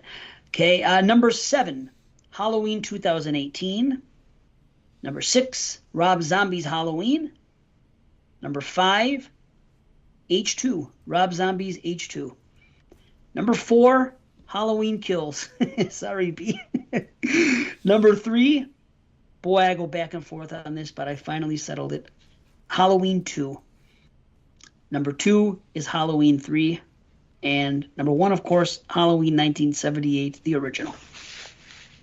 Cool. Yep. All right, I'll go next. Number 12, Resurrection. Nice. Number 11, Halloween 2018, H4O. Number 10, Halloween Kills. Wow. Number 9, H2O. Number 8, Rob Zombie, Part 1. Number 7, Halloween 6. I think I do prefer the producer's cut as well. By far. Number 6, Halloween 5. Number 5, Halloween 4. Number 4, Rob Zombie's Halloween 2. Number 3, Halloween 2. Number 2, the original Halloween. And number 1, Season of the Witch. Nice. That's cool. That's cool. All right. So I got Resurrection last, then Zombie first, Halloween second last, then Halloween 6, then H2O, then Halloween 5. I'm a Halloween 5 apologist. I dig more aspects of that film than the whole movie itself. But then H2, Rob Zombie's Part 2, then Halloween 4, then Halloween Kills, then Halloween 3, Season of the Witch, which I come up on more and more every year. Right. And then Halloween 2018, then Halloween 2, 1981, and then, of course, the original Halloween. And that's my ranking. Wow. Nice. I didn't think a Halloween list could be so ridiculous. You're ridiculous. It's probably again, again, my love for Halloween 5 might be what keeps it. I have Halloween 5 ranked pretty high, too. Yeah. Just because I enjoy watching 4, 5, and 6 more than a lot of the others. Yeah, H2O I was a little bit higher on this time, but I'll put it on maybe before Halloween 6. But between Halloween 5 and H2O, I really don't have a preference, to be totally honest. But I did enjoy Halloween H2O more so this year than the last few. The thing about Halloween 5 for me, it's my number 11 out of 12, but it's like a 4.5 out of 10. I don't hate it. I mean, it's not. There's only 2 movies out of 12 that I have rated below a 5. So I mean that's why it's my second favorite franchise, totally. Because, yeah, I'm not too far down in any of them. So okay, Nightmare on Elm Street, and I included Freddy vs. Jason because to me it's more of a nightmare movie, so I gave it to them. Just and it pads Nightmare's numbers a little more, so why not? So okay, Nightmare on Elm Street, number 9, Part 5, The Dream Child. Number 8, Freddy's Dead. I do not hate it as much as others because I think it was self-aware, and I'll leave it at that. Number 7, Part 4, The Dream Master. Nobody's probably surprised those are my bottom 3. Number 6, Freddy vs. Jason. Number 5, New Nightmare. Number 4, the remake. Yes, the remake. Number 3, Nightmare on Elm Street 2.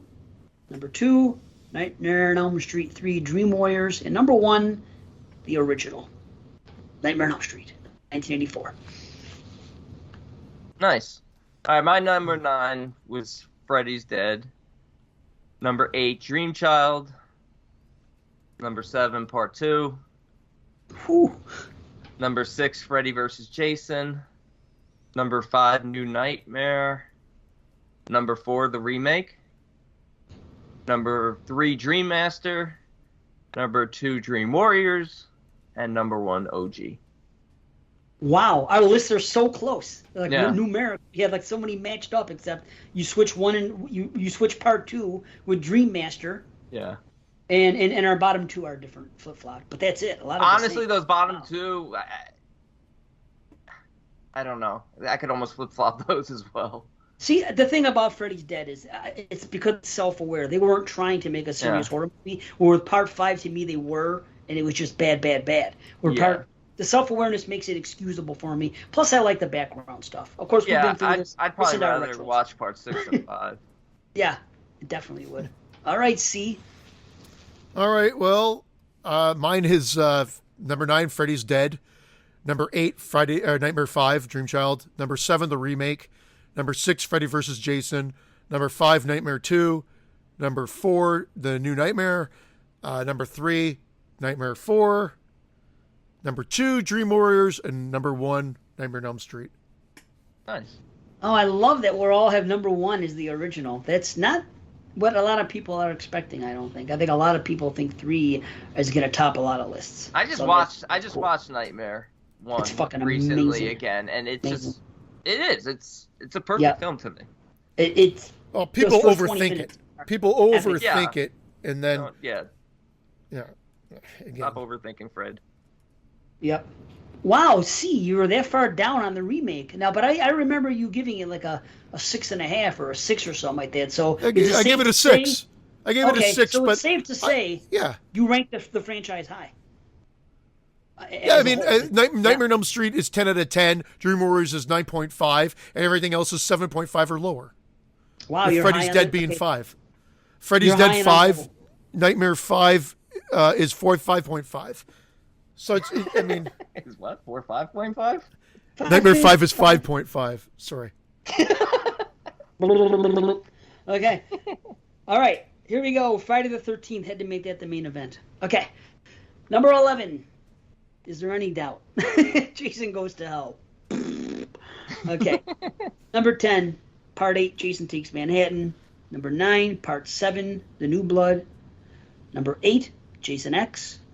Number 7. Jason Lives. Number 6. The Remake. Number 5 is Part 5. A New Beginning. Number 4 is Friday Part 3. Number 3 is The Final Chapter. Number 2 is the original, 1980. And number 1, of course, Friday the 13th Part 2, 1981. All right. That's good. I don't think you're going to hate mine because it's not far off. Number 11, Jason Goes to Hell. Number 10, Jason Goes to Manhattan. Stay out of Manhattan. Only the Muppets belong there. Indeed. Number 9, I could have switched these two, but I'm really come down on both of these over the last few years. Number 9, I have Jason X. Number 8, I have New Blood. You know what? I do too. I wrote it the other way, and I read it New Blood and 8 Jason X. That's wrong. If I'm going Desert Island and I have both in front of me, I'm taking New Blood. I'm changing me too. words actually. Yeah. So far we're the same. It's true. It's a fact. Numbers, and here's another 2 that were close, but number 7 I did the remake. Number 6 I did Jason Lives. Number 5, Part 5. Number 4, Part 3. And here's where it changed up a little. At number 3 I have Part 2. At number 2 I have Final Chapter. And number 1, OG. Nice. Yeah. That's cool. Yeah. Yeah, we're all. They're all different. Just the bottom 2 are the same. And at first, I lined up at the bottom 4 for Dave, and then he switched them. So Jason Goes to Hell is my number 11. Number 10 is Jason Takes Manhattan. Number 9 is New Blood. Number 8 is Jason X. Number 7 is the remake. Number 6 is Part 5, A New Beginning. Number 5 is Part 3. Number 4 is Jason Lives. Number 3 is Part 4, The Final Chapter. Part 2 is Friday the 13th Part 2. Or number 2 is Friday the 13th Part 2. And, of course, number 1 is the original. Nice. There we go. Awesome. Number 2 is number 1. Number 1 is number 2. Number 3 is number 5. Number 4 Jeez. Yeah. That's great. So there you go. Now, once and for all 32 combined. Here we go. We're not going to do this again. Everybody, write it down. If you want to know our opinions on these franchises, you got them all right here, and you got 3 right. It does change ever so slightly, but not usually just a handful. So you're reading from 32 down to 1? Are we just going to do that? I'm doing it the opposite this way. I think it's more fun with. You're starting with the best to worst? Yep. Okay. I am. I think it's funner this way instead of doing the same damn thing. We'll switch it up. Yep, more fun. Okay, my number 1.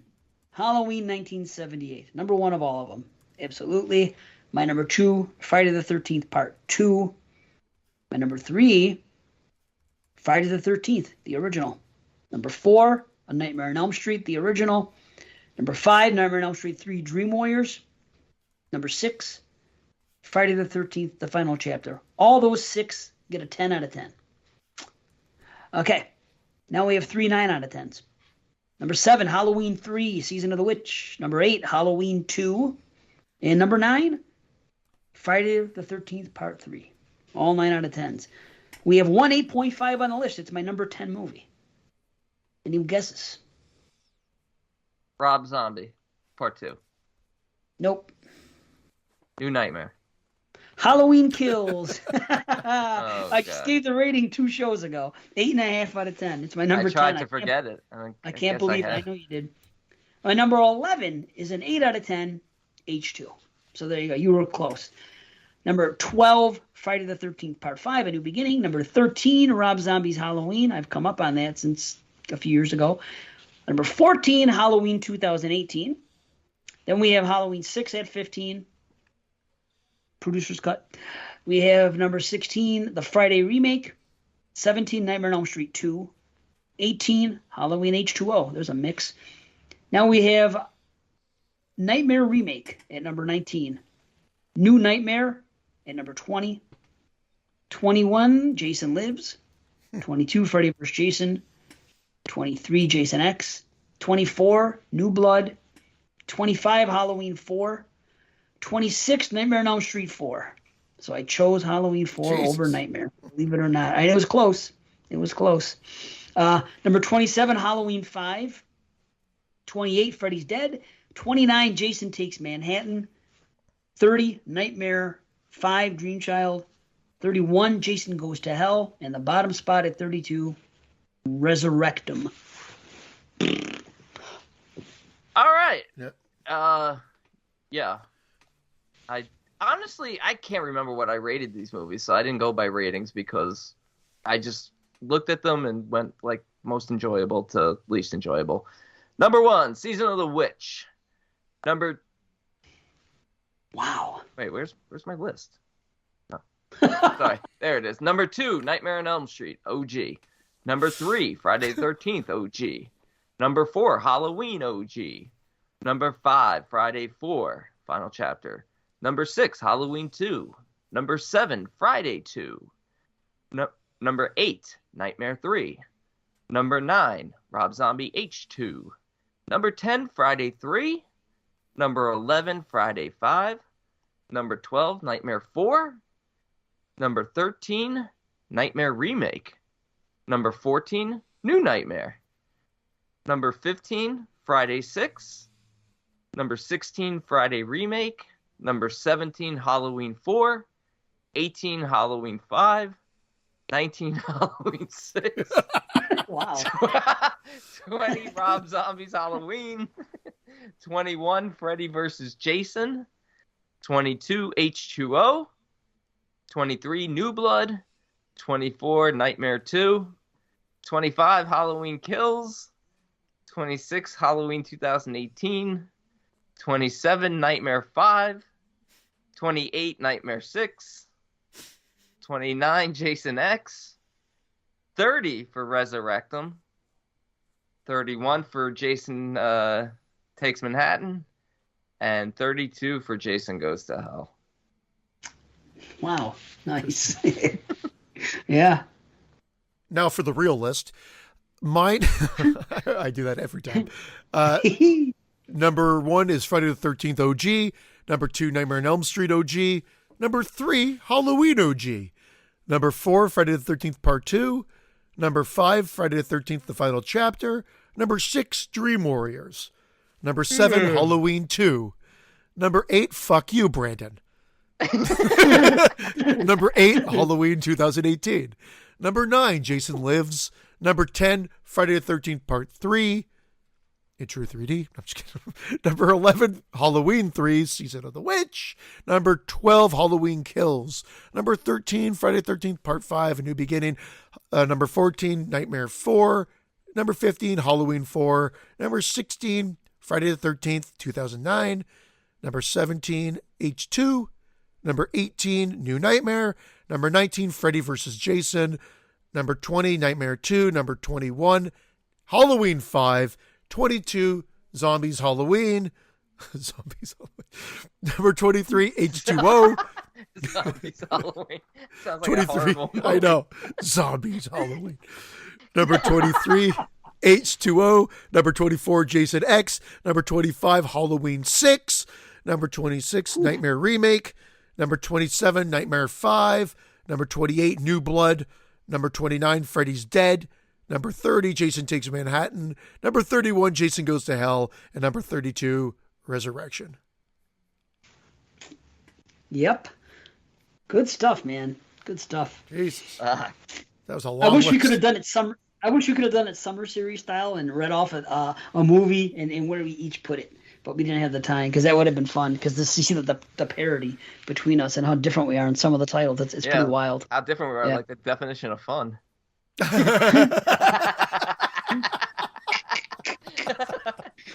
Sorry, Dave. Yeah. I just knew Christian would laugh at that joke. That's why. That is good. That is good. But that's it. We're all tapped out of those franchises now. That's it. No more franchise talk as far as lists and rankings and any of that. We're good. Oh, and I decided one thing, though. With Halloween Kills, I know I Yeah. brought it up to a 6 out of 10.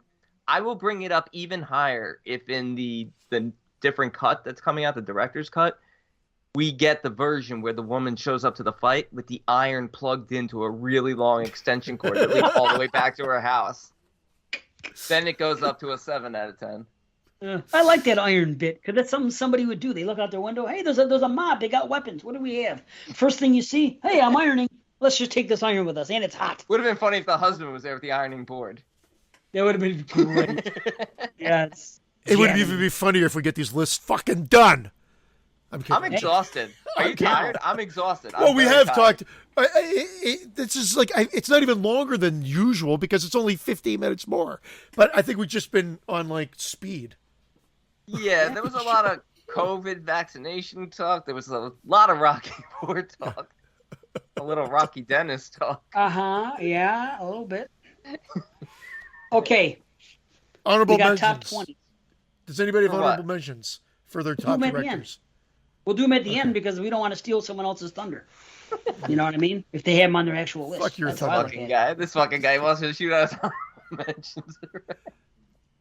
So who wants to punch go? you I'm in not the going. I've gone fucking first face. all night. I'm I thought chilling. I went first all night, no? I'll go first. Oh, we're doing Wait, what are 20 we to doing? 20 to 20 11 to like we 11. did last time. 20 to 11. Last time. Just read these Last time? fucking names up. Let's get out of here. I'm just kidding. Number 20, Zombie. Rob Zombie. Number 19, Lucio Fulci. Number 18, Mario Bava. Number 17, Jordan Peele. Number 16, James Wan. Number oh my God. Number 15. I don't know what I was going to say. He created a new number, 13. Number 15, Bertino. Number 14, Pascal Langier. Number 13, Doherty. Number 12, Astor. And number 11, Craven. Nice. Nice. I Interesting. forgot about Doherty. All right. I'll go next. So you can go last. Oh, That's fine. I have no problem. You want to go last? You can go last. Yeah, I'll go last for this time. Okay. Okay. I brought him up in my Hidden Gems with Benny's video. Michael Haneke. He's done Funny Games, the original, the remake, and stuff like that. Cachet, the White Ribbon. Yeah. The White Ribbon. His first film, The Seventh Continent, maybe not exactly horror, but would appeal to horror fans. German director, great director, number 20. Number 19, Alexander Bastillo and Julian Maury. Inside, Levide, Leatherface, Among the Living. Candicia was pretty good from this year. I haven't seen The Deep House yet. Number 18, Pascal Laugier. 2 fantastic movies, Martyrs and Ghostland. Number 17, Adrian Garcia Bagliano. Cold Sweat, Late Phases, Penumbra, Scherzo Diabolico, and Here Comes the Devil. Nice. Number 16, Eduardo Sanchez, Blair Witch, Altered, Lovely Molly, Exists, and even Ride in the Park segment from VHS 2, which I like all the segments. Number 15, Flanagan. Don't have to shout out his films. Big fan. Number 14, Mario Bava. don't have to shout out the films. Number 13, Lucio Fulci. Number 12, Benson and Moorhead. Fantastic. Nice. I actually could have moved them higher even. And number 11, Bong Joon-ho. Between Parasite, Memories of Murder, Mother, The Host, whether these all fall under definitive horror or not, he's a brilliant director, and I love every single one of his films. Oh, and Barking Dogs Never Bite, which was like one of his early ones. That's a fun one. Yeah, nice. Our lists are going to be radically different, and I love it. I had a feeling this was going to happen, and I think it's great because I use different... I immediately forgot. Like, when he said Darty, I'm like, oh, shit, I totally forgot. I was trying to look up, and I was trying to make it diversive, and also I pulled a few names off that are probably some of the best directors of all time that I think you guys might mention, but I felt like, did they have enough horror? Are they more, just amazing directors of suspense, thriller, mystery? Well, I've got two that are in my honorable mentions that I'm not going to mention because I'm not allowed.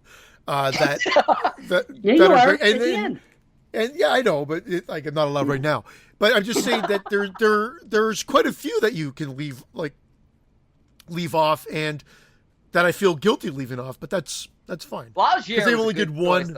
I'm glad you had him on there because even though I haven't seen, I don't know if I've seen the other. I think he's only done like 4 horror films, but Martyrs is a 10 out of 10, and Incident in a Ghostland. The Tall Man, I actually like. It gets shit on. I've never seen I actually like it. I've never seen it. And I think he did another one, an older one, but I'm not sure. Well, left out the guys that did Among the Living and whatever, and Inside, and they're great too. But again, I like all their stuff. I loved Inside, but I mean, I liked Leatherface a lot. It came up even the last time. I liked Among the Living and Livid. I think it was the other one. Livid. Whatever. Some people say it differently. Yeah, I owe Among the Living another watch because people lately I've noticed a lot of people talking super high on it, and I'm like, I don't remember loving it, but I enjoy all his films. That's why I had to have him on the list. That's fair, definitely. Well, the thing is with me, I'm leaving off some big names here because, quite frankly, I haven't seen enough to say. There are some big names in there, and I've only seen 4 movies. And they've done like 12 or 13. But of those 4 movies, none of them have been like a 10 out of 10 for me or anything like that. So it's just been kind of, I feel weird that they're excluded, but this is my list. There'll be shout-outs at the end. But I had different qualifications. I made a list of how many movies I considered great by them, and depending on how many attempts they've had at movies, and how many were good, and how many were okay, and how many were bad. So I just kind of did like this grading system, and I had fun with it. So, and I'll explain as I do with it. So, my number 20 is Robert Rodriguez. 2 great movies, Dusk Till Dawn and Faculty, and 1 good, which was Planet Terror. And he has 1 miss, and I forgot what it was, in horror. But for his horror, 3 out of 4 is pretty solid. Number 19, Alexandra Aja, who has 2 great movies, 3 good movies, and 1 okay, in my opinion. And I'm actually okay with, I didn't hate My Time with Mirrors. A lot of people didn't like it. I was fine with my time with it. Mirrors is a good movie, I think. It's fine. I don't think he's made a bad movie yet. Out of 6. So I mean that's saying something. That's the kind of thing I was looking at. Number 18, Brian Bertino. 2 great movies, 1 good movie, and 1 okay movie. I did not hate on Mockingbird the way others did. So 100% think the most frustrating ending to a movie ever. You know me, I like unorthodox endings, so I liked it. Makes no sense to me. I love the monster too, though. Like that's why, like with Strangers, Monster, and Dark House. The Dark and the Wicked last year. Dark and the Wicked. Dark House, nice. Yeah, Dark and the Wicked, awesome. Yeah. So it was my number 1. What would Brian Bertino do? Yeah, no shit. Yeah. Be on 2 of our lists. Another modern director. I've loved all 3 of his movies, although I think he's gotten a little bit worse with each one, but I love his style as a director, and they're all great movies to me, and that is Oz Perkins. He's been 3 for 3. I've loved his movies, and that's all there is to it. I felt guilty leaving him off, but I did leave him off. Yeah, honorable mention for me, too. Yeah. Yeah. Number 16, Rob Zombie. Once upon a time, he was my favorite modern director. Now he's not. He has 3 great, 2 good, and 2 movies that I didn't like that much. So the last 2 have really soured his his stature with me. So he's down a little bit. Number 15 might be low for some people, but this is me, Sam Raimi. I think he has 3 great movies, 1 good movie in The Gift, which nobody ever talks about, but I quite enjoyed it. I saw it last year for the first time. And 1 miss. The 1 miss for me is one that most people love. I just don't like Army of Darkness. Just not my type of movie. So, number 14. I don't know if this guy's going to come up on anyone else's list, but I think he should. Stuart Gordon. He has quite an extensive library. I do think that he's a little bit overlooked. He has 3 great. His 3 great came out one after another. Reanimator, From Beyond, and Dolls. Those are his 3 great. He has 3 good movies and a few misses. But he, Dagon's a good movie. I like Dagon, yeah. King of the Ants is a good movie. He's made some good flicks here. He did King of the Ants? Yes, he did. I actually like Robot Jox. I actually had him on my list, and I put him as an honorable. Like, Robot Jox is more sci-fi. It's like that Empire, but I dug it. And Pit and the Pendulum remake, I think he did too, right? Pit and the Pendulum is good too. It's overlooked. Yeah. And Castle Freak is good. And Castle Freak is good. Yes, definitely. You know what? Now I'm upset I left them off. Yeah. See, I think he's an overlooked guy. Yeah, there you go. I think he's Number 21, Stuart Gordon. 13, this might be a little unorthodox, but he did 3 movies. 2 I think are great, and 1 I think is pretty good. And this director is Clive Barker. He only directed 3. Yeah. He did Hellraiser. He did freaking Nightbreed, and he did the cult one, Lord of Illusions. Lord of Illusions. So good stuff. Number 12. No one else is gonna have this guy, but I don't think he has made a bad horror movie. I confess to not seeing all of them. But I don't think he's made a bad one, and he's made some which I downright love, and that is Takashi Shimizu.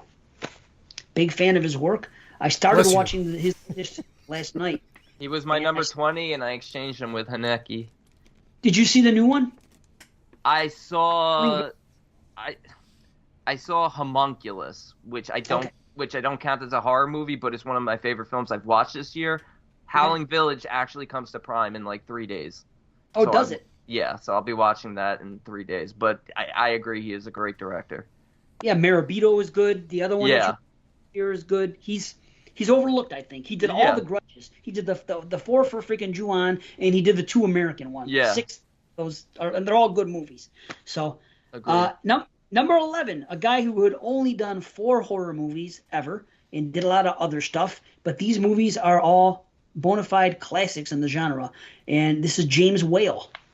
James Whale, Frankenstein, Bride of Frankenstein, Invisible Man, and The Old Dark House. Old Dark House, yeah. Freaking classics, and he's 4 for 4. So there you have it. Now we'll go round robin. My God, I can't talk anymore. My number 10 is Clive Barker.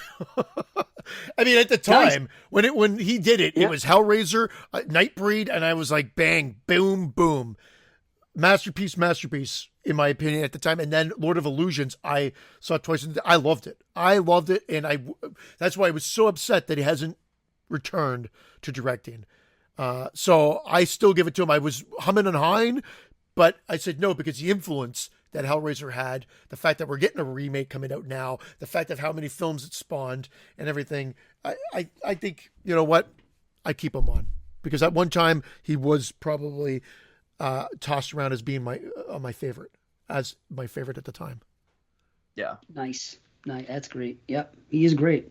Too bad he stopped. I thought about putting him on the list. You know, it was weird when I was doing this list. I was like, because a lot of these guys have written and directed, so I thought, let's take a step back and think about it from a visual standpoint and the overall product, or do I just really love the story so much? That's why I kind of pulled out on some of them. Coitus the rhythm method. It's tough because like the director, he oversees everything, but it's like if he didn't write it, if it's like a bad movie but it's still visually beautiful to look at and it's well acted and it's boring, it's like I left Ari Aster off my list, but he's a great director. I left Robert Eggers off my list, but he's a great director. I had no problem leaving Eggers off my list, to be honest, although I agree with you.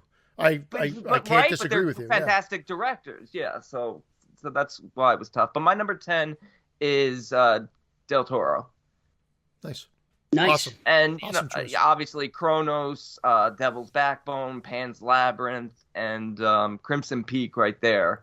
I actually still haven't seen The Shape of Water, but whether amazing. people, I still got to see it. It's I'm looking forward. Not straight out horror, but that's the thing. come on. Yeah. I mean, most of his stuff isn't. Yeah, That's it's fantasy horror, why which is fantastic.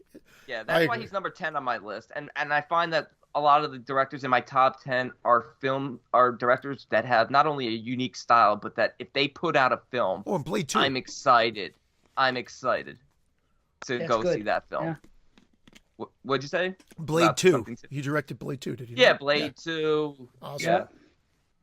And Hellboy. You know what? Hellboy is fringe in the sense. Oh, I like it. Yeah, Hellboy 1 and 2. I even enjoyed Pacific Rim. That's the one movie of his I haven't seen. Me neither. Funny enough. Yeah. Maybe should I? No, I think I've seen everything else now. But that Pacific Rim. No, good choice. Nice. Definitely. I was going to say earlier that movie Paper House I would consider fantasy horror. If that intrigued you. I talked about it earlier. So you have seen it though? See? Paper House? Yeah, I have. Yeah. Okay. Way back when I easy to rented it get. on VHS. Okay. All right. Yeah, there you go. That makes sense. Okay. My number 2 is somebody that everybody knows. Good old Tobe. The Tobster. Tobe Hooper. The reason he's here is because, he does have some weak ones, as a lot of the great ones do, but he has 2 movies that are basically in my top 10. Texas Chainsaw, of course, and Poltergeist. And say what you want, his name is on the credits. His director, Tobe Hooper. People can say what they want. I don't think we argue that, do we? There's no reason to We make argue, a but a joke. lot of people will. They like to make it as fact, which kind of bothers me. It's like those joking. wrestling journalists. Yeah. It's like those wrestling journalists. They report things they hear secondhand as fact. And everybody acts like they were there. Number one, you weren't there. Were you in the room when this movie was made? If not, fuck off. You don't know what happened. Everybody thinks it's cool to assume, oh, well, oh, that's Steven Spielberg all the way. You were in the fucking room. Quit fucking giving in to hearsay. You have things on both ends. I'm not saying it didn't happen. I'm just saying I don't know, therefore I'm not going to judge. So anyway, those 2 movies, Texas Chainsaw Massacre 2. People forget that that's him. It's him. It's another great movie. Salem's Lot, Funhouse. These are good movies. I enjoy them. I even didn't hate the last one that I saw that he did, which was the Toolbox Murders, which a lot of people didn't like. I was okay with my time. I didn't mind. Either way, his remake of Eaten that. Alive. Eaten Alive. Thank you. Yeah, it's another good one. So I did hate that Jin movie though. I saw that. That was a fucking bore. I didn't even bother with it. Yeah, don't. Yeah. Life Force is fun. Invaders from Mars was a childhood favorite of mine. There you go. I think he gets shit on, and he really shouldn't compared to some other directors. So, Tobe Hooper, number 10. Tobe. Oh, well, it's going to be kind of fun. And I expected this in the top 10. So my number 9 was Del Toro. And he could be higher because of, I think that we're still going to see some great things to come. But as of right now, I'm comfortable keeping him in my number 9 slot. Nice. Okay, my number 9, Jordan Peele. Wow, nice. 2 for 2. And here's what I'm talking about. Like, obviously, I love Get Out. I love Us. And just a simple poster for his new movie coming out next year called Nope. Just a poster has me excited. Like, when I saw that poster, I'm like, I can't fucking wait. I think he's my favorite of the common directors, the modern day directors. And I think he's going to be 3 for 3 after his next project. Nice, man. I hope so. Cool. All right. What are we on? 9. No, 8. Oh yeah, 9. 9. Sorry. 9. So this is me? Yeah, you're 9. Yes. Yeah. Okay. Number 9, James Wan. James Wan has started 3 incredible, long-lasting franchises. Maybe not incredible, but successful franchises. Some I like more than others, but when I looked at him, to me, he has 4 great movies. 1 good movie, 1 that's okay, and 1 that I don't like, and shitty is 2. I know some people don't hate it, so I get it, but I think he has a good style as a director, and I just think that he's, what can you say? Everybody knows about James Wan's accomplishments, so he's my number 9. Nice. And my number 8 is Tobe Hooper. Tobester. I mean, you said it, but I mean, you put the Texas Chainsaw Massacre 1 and 2, the Funhouse. We mentioned them all already. Poltergeist, of course. Like, there are 4 amazing like movies right there. And then Eaten Alive. I really liked it. Well, the last time I watched it, it's great. It's overlooked. And then I actually don't mind Life Force and Invaders from Mars. They're decent. Yeah. It's like when he got into like the Mangler and all that crap. Like that's when his later stuff. Spontaneous combustion. It's almost exactly like Craven. Yeah, exactly. Like interchangeable with Craven, Hooper and Craven. Craven had more success late, though, in my opinion. He did because of the Scream franchise, right? Like Hooper didn't get that level of success again. No question. And Scream 4 was his last movie. Was it his last Scream 4 or was it the other one? The other one that I did not hate, by the way, which everybody hated, I did not hate that movie. So that, Cursed? What the? No, not Cursed. The one with whatever it was. Yeah. It was a teenage My Soul to Take. My Soul to Take. Yeah. I was okay with that movie. I didn't hate it at all. My Whole to Take. Yeah, that's right. Yeah, and Hooper's success was really like a 10, 12 year base where he knocked them all out, his big ones. Right. If you stop, then it's a successful career, but he kept going, and occasionally you're going to get some if you look at but if you look at his stuff, it was a lot of TV stuff. I mean, at the end he knocked out the Toolbox Murders, Mortuary, and Gin, but he did. Did he do the one with Anthony Hopkins, I'm Dangerous Tonight? Was he the director of that? I'm pretty sure he was. What's it called? I'm Dangerous Tonight. TV movie with Anthony Hopkins. Anthony Perkins, excuse me. Sorry, Anthony Perkins. Father of Oz. I'd never seen it, so when you said Anthony Hopkins, I thought it could be him. I'm actually looking at it now. I've never saw that movie. It's a good movie? Yeah, I'm going by memory, but I enjoyed it. I don't know if it's easy to find now, but I remember liking it back from it's not streaming anywhere, but that's interesting. Okay, cool. So what are we on? Number 8. Okay, and my number 8 is Sion Sono. Again, another director. I've seen most of his work, and well, maybe not most of it, but a lot of it, and I've really enjoyed or loved everything. Suicide Club, Noriko's Dinner Table, Strange Circus, Extensions, Love Exposure, Cold Fish, Why Don't You Play in Hell? Tag was one of my favorites for the year it came out. Anti-Porno, I just watched for the first time recently. Forest of Love, and I haven't seen Prisoner of the Ghostland yet, but it's coming to Shudder in a few days. Nice, man. There's a lot of his stuff I haven't seen yet, so I couldn't even. But what I've seen, I've liked. I just, you know, it's like Miike. I've seen some stuff I like, but I know he's made so much and it's so off the wall. So it's like, and some of Sono stuff is way off the wall too. Definitely is. I can't for certain say that I know I'd like it. You know what I mean? It's weird. You got to have a taste for it. Yeah. Okay. Number 8, Michael Dougherty. 2 for 2, 10 out of 10s. That's all I can say. Trick or Treat and Krampus. I love them both. Excuse me. Solid. Hopefully he does more. Hopefully Trick or Treat 2 comes out and it's amazing, and hopefully he stays. It at least gives us 1 or 2 more great horror movies before he's off to the things he's doing. Monsters Godzilla movie was okay. It was watchable, but it just, they all blend together for me. So that it's just. Yeah, they do. Sorry. Damn thing again. All right, top 7s. Number 7. Top 7s. My number 7 is Sam Raimi. I mean, at one time he was my favorite director. Evil Dead 2, Army of Darkness. I mean, I love Army of Darkness. I love Crime Wave. No one talks about that movie. It's forgotten. Darkman, another classic. I revisited that last year, and I'm like, I remembered. I don't think you can say that anymore. Well, I have and will. Even his spin-offs, The Gift you mentioned earlier as well. Drag Me to Hell.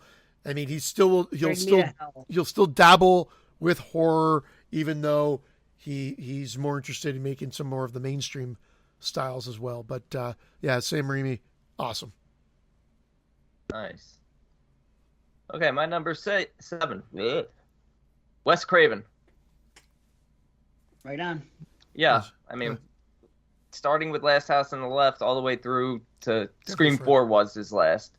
Okay, thought so. All right. Scream 4 was a year after My Soul to Take. I mean, that's a almost 4. That's just a year shy of 40 years, and he was turning out good films throughout those 40 years. So, you know, what can I say? Nightmare on Elm Street, obviously one of my favorite films of all time.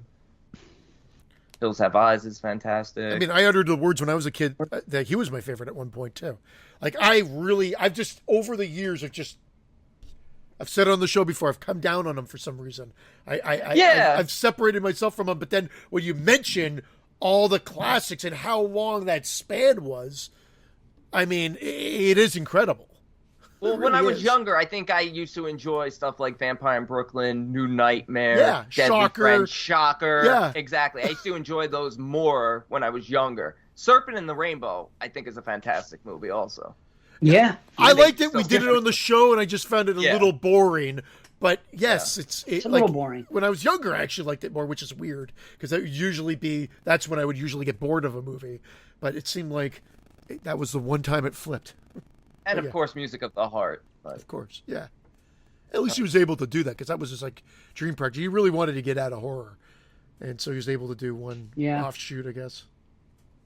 For sure. Okay, my number 7, Ari Aster. Love him. 2 for 2. I hope he still keeps knocking it out the park. But I mean, Hereditary. What else can you say? And I don't know if anybody loves Midsommar more than I do. So he's 2 for 2, and they're phenomenal.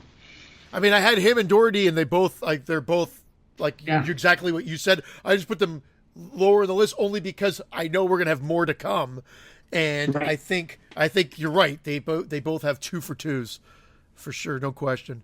No doubt. My number 6, and it pained me to feel like this was so low on the list for me, but again, it's just the caliber and who I kept up there, and that's De Palma. Brian De Palma is my number 6. He's one of my favorite directors ever. For sure.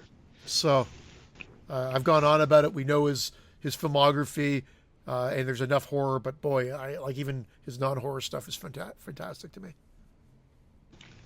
Right on. Yeah, that's the thing. It's another one where I left him off, even though I do love his films, because I'm like, are there enough like straight up horror? Sisters, Carrie, Dressed to Kill, Body Double, Raising Cain. But you gotta. Actually, you gotta remember, I don't love Sisters. I don't actually love Sisters either. But Dressed to Kill is good. Body Double was good. Carrie's, my favorite. I mean, but he is a great director. He's like one of those amazing directors that I just left off the list. My number 6, I said they were interchangeable. Tobe Hooper, right after Wes Craven. Yeah. The Tobster. Nice. The Hoopster. The Tobster. The Hoopster, nice. The Tobster. Everything. All right, my number 6 has been brought up once. I don't think he's going to be brought up again. Mike Flanagan. Yeah. He's so damn consistent. You're right on that. Not being brought up again. I know I'm right on that. I think he is the most consistent one we've had going with this amount of movies. Even his worst movie, which is that Ouija one, I still give a 6.5, and I've only seen it once. I wouldn't mind watching it again. I think I gave it a 7 or a 7.5, and that's my lowest. Well, there you go. Everything he's done. Yeah, he's so 7 for 7 for me. Yeah, dude. Yes, and I don't know if you watched the miniseries. I didn't watch the new one, but the first one, The Hill House, was fucking fantastic. Yeah, it's the new one that just came out. So I mean, he hasn't done anything wrong yet. So that's why he's this high. Yeah. Before I Wake, I think I always compare it now to Come Play from last year. I feel like if people enjoyed Come Play from last year, they should go back and rewatch Before I Wake. They're very similar and great films. And Dr. Sleep, I've said it again. Amazing. It's might be one of the best films of the last 20 years for me. It awesome. Just gets better and better each time. Wow. Yep. Great stuff. That and Absentia are my top 2. His first and his newest. And everything in between is great too, except for one, which, like I said. But yeah, Flanagan. Top 5s. Here we go. Number 5 for me is Argento. Dario Argento. We've spoken numerous times on this show. I think we'll be hearing his name 2 more times. I'll be shocked if we don't. So I totally forgot about him. No, you didn't. Argento. I did. Dario Argento. I forgot about him. I forgot he was the director. Yeah. So anyway, there we go. We'll hear more about him after, but you know who he is. All right, my number 5 is David Cronenberg. Nice. There you go. Yeah. More to come. Definitely. We got a Canadian prick, so I won't start talking. I won't start naming movies because I forgot about him. Leave it to the Canadian to do that. That's fair. That's fair. Yeah. Give him his day in court. Absolutely. Okay. Number 5, Wes Craven.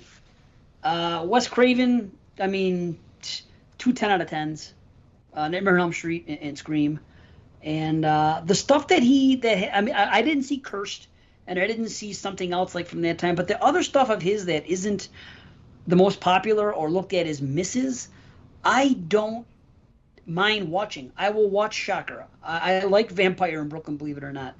People Under the Stairs is a good one. Yeah. What's the other one? Deadly Friend. I am okay to plug those movies in. Hills Have Eyes and Last House on the Left are classics. So, I mean, the guy is who he is. He's consistent for the most part. Yes, he's had some misses, but who hasn't? So that's why he's that high up for me. So Wes Craven, number 5. Cool. My number 4, Romero. Again, very difficult when you think of but just Night of the Living, all the Dead movies. Hell, I with the exception of those last 2, which are okay. Well, one of them's okay, but you know what I mean. And I like even we haven't even talked Martin much on this show. Damn, Gina. Never gets old. Or The Dark Half, or anything else like his lesser. Very less popular ones as well. They're still very watchable. Monkey Shines, everything else. But yeah, just on the power of Night, Dawn, and Day of the Dead is phenomenal. Like, just phenomenal. For sure. All right, B. Yeah, not to mention Season of the Witch, The Crazies. Yeah. Like, I thought the amusement park was very good. That came out this year. It was a good experimental film. I don't know, but for something that was I could picture coming out in '75. You know, if it would have been even completed even more, that it working as a concept back then. I mean, it is a little dated, of course, but I agree with you. My number 4 is Romero. Oh, awesome. Yeah, yeah. So okay, I totally agree. And Creepshow, of course. Yeah. Of All course. right. Number we haven't 4. Of course. Jesus Christ. Yeah. Shit. Number 4, David Cronenberg. I'd like to have him higher, but I haven't seen all of his work. But I have not been disappointed with anything I've seen from him. He is another very consistent director. He practically invented body horror. Maybe he did. I mean, his stuff resonates with me, and I like his world-building stuff that he's done with some of his movies, Scanners and things like that. And, I mean, The Fly is amazing. He's just a very impressive resume. I haven't seen everything, like I said, but everything I have seen, I have been pretty damn satisfied with. So, David Cronenberg, number 4. Top 3. Okay, well, my number 3 is Hitchcock. I kept him on because he did Psycho, which is one of the best horror films ever, and we just covered The Birds a couple of episodes ago, and it's solid. You guys liked it more than I did, but I still gave it a high rating, and it's a horror film. But it is his influence and the fact that he was called the master of suspense and whatnot. Maybe it was more thriller-esque, but then we had, Psycho spin-offs, sequels, TV shows. So, I mean, his thumbprint, Frenzy, could be viewed as like a giallo-esque type movie as well. So, Hitchcock. And I love Vertigo, Rear Window, North by Northwest. So I think I got to put it out just from a directorial standpoint. He's phenomenal. But amen. I'm glad you did, because I bumped him. Okay. Because of All right, B. I got 7 minutes left. So. Okay, my number 3 is M. Night Shyamalan. Wow. Still get excited to this day when a new project of his gets announced. And starting with The Sixth Sense in 1999 to Old, which I just recently watched. This is a 22-year span. He has consistently put out stuff in the horror genre. I know he did those sci-fi films that were really panned, but I didn't mind them. They were just, blah, right in the middle. But his horror stuff and his superhero stuff with Unbreakable, Split, and Glass were great too, and they border on having horror elements. But I mean, I think he's just been consistent in 3 decades now. And I really enjoyed Old. I really did. I haven't seen it, but I will. And I love The Village. I like the Old too. Yeah, I mean, look, there's definitely been a decline when you start with The Sixth Sense, Unbreakable Signs, The Village. Those four are just fantastic. Lady in the Water, I've grown to really like over time. The Happening, not happening. The Visit's a fun movie. Yeah. And like I said, Split Glass, Old, and he's got some new ones coming out. Got a TV show coming out. So he's got a lot of stuff on the horizon. Right on. Wow, that's a nice surprise. Cool. Good to have surprises, though. Yeah. He's usually good for one. So, okay. My number 3, John Carpenter. I mean, what can you say? 2 10 out of 10s for me. Halloween, of course. The Thing, of course. I mean, holy shit. 2 movies in my top 10. All his horror stuff. I haven't seen The Ward. I own it. And I haven't seen Ghost of Mars. And I do not own it. But everything I've seen, all that stuff, he's just, for the most part, pretty consistent with all of his stuff. He's just great. He's John Carpenter. There's nothing else I could say. Everybody knows his work, and he's great. Agreed. We're on 2s. Yeah. My number 2, David Cronenberg. What? Yeah. I don't know why everybody. I love Cronenberg. Cronenberg's great. I love all of his horror films. I don't like I'm actually not a big fan of Naked Lunch is okay. Weird, but okay. I'm not a fan of M. Butterfly or Spider or some of the other ones that came after. I love Eastern Promises and A History of Violence, which are fringe, not really horror. I like Spider. But his you horror. Like Crash? Yeah, Crash. I actually liked. Saw it in the theater with my buddy, who I saw a lot of horror films with, and like I said, it was interesting to see how many people walked out of that, and that's fringe in the sense of but Videodrome, I'm a huge fan of. But we talk about like Shivers, it's great. Rabid is great. The Brood is great. Scanners is great. Like he's consistent. The Dead Zone we said was phenomenal. We all gave it a high rating. The Fly we've given a high rating. Like he's so goddamn consistent. Videodrome being one of my favorites, but his consistency is amazing, and that's why he's up there. And I think you could really interchange my top 3, to be honest, but there it is. Number 2, Cronenberg. Awesome, man. My number 2, John Carpenter. Nice. Right Does on. anything need to be said? No. It's John fucking Carpenter, man. It's John fucking Carpenter. Absolutely. The Thing alone. Oh, man. Outstanding. Nice. Okay.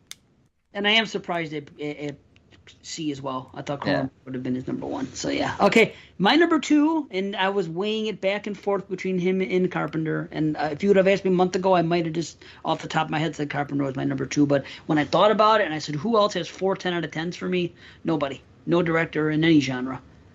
So, George Romero. Yep. Night, Dawn, Day, and Creepshow are fucking incredible. And probably all my top 20. I have not seen Martin, believe it or not. I'm waiting for a Blu-ray, and it's got not the proper blue release yet that I'm waiting for. The other stuff I've seen has been good. Crazies and The Dark Half, and I have never watched a Romero. Monkey Shines was better than I expected it to be based on what I heard. I haven't seen a movie, and I disliked it yet, and I own more that I have to get to, but like I said, 4 10s out of 10s. I am shocked in what your number 1's going to be. I'm still shocked, even though I know your love for one of the films. I'm shocked. You'll hear why. Okay. That is crazy. So there you go. Wow. 2 Romero. Yep. Good choice, but still I'm shocked All right. that's your number 2. Wait, is it back to me now? Yeah. My number 1's Carpenter. I mean, he's been my favorite director for a long time. I've danced back and forth. It said Hitchcock. I've said Argento. Or I've said Argento De Palma. But consistently, The Thing is so amazing. I've said Prosciutto De Palma. Yeah, the thing is just one of my all-time favorite films, and so you have that with Halloween, The Fog. Well, we've all listed his fucking filmography. You know, The Fog, Christine. Yeah, Christine. Like I mean, it's just it's boom, boom, boom, boom, boom. Even with the ones that can be considered as lesser works, like In the Mouth of Madness, just great. Yep. So fucking Prince of Darkness. Number 1. Yes. Number 1. Great stuff. My number 1's going to be a surprise. Jim Wynorski.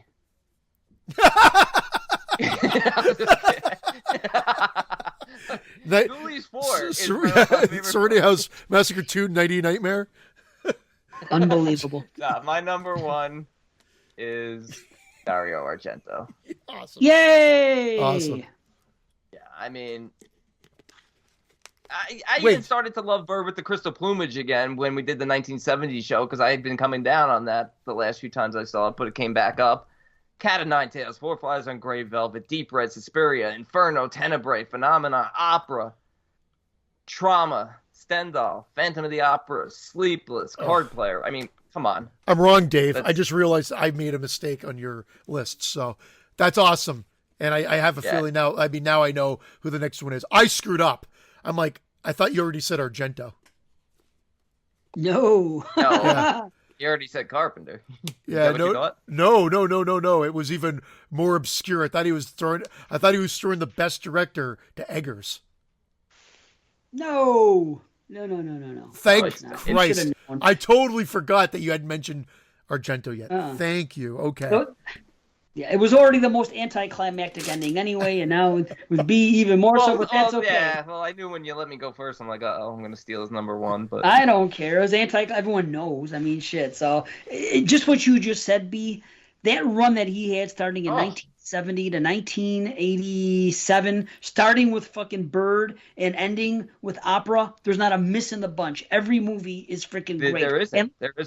I know. It's amazing. No one else has had a run. Nobody has had a run like that but him. 17. And on top of it, I've said it on this show. I've said it on 22 Shots when I've guested for their Argento shows. He's the only director where every single movie I like. Every movie is a 6 or higher. The lowest I can go is 6. Even on his later ones, there are things that I look at it and then I'm marveled at with something in it, in the storytelling or the shots or the music or whatever. He's the only director where and I don't do it on purpose saying it's Argento, I have to like it. No, I go with saying it's Argento. I hope he stays consistent with me, and he always did. He's the man to me. He only has 2 10 out of 10s, honestly. Those were 9 movies in that 17-year span. And then if you go after that, he did the 2 Evil Eyes segment. Yep. And then the next 2 movies were Trauma and Stendhal. And I'm not the biggest fan of Stendhal, but I still give it like a 6.5, 7. And then after that was Phantom of the Opera, which, again, I don't hate it like other people hate it. Like, I know.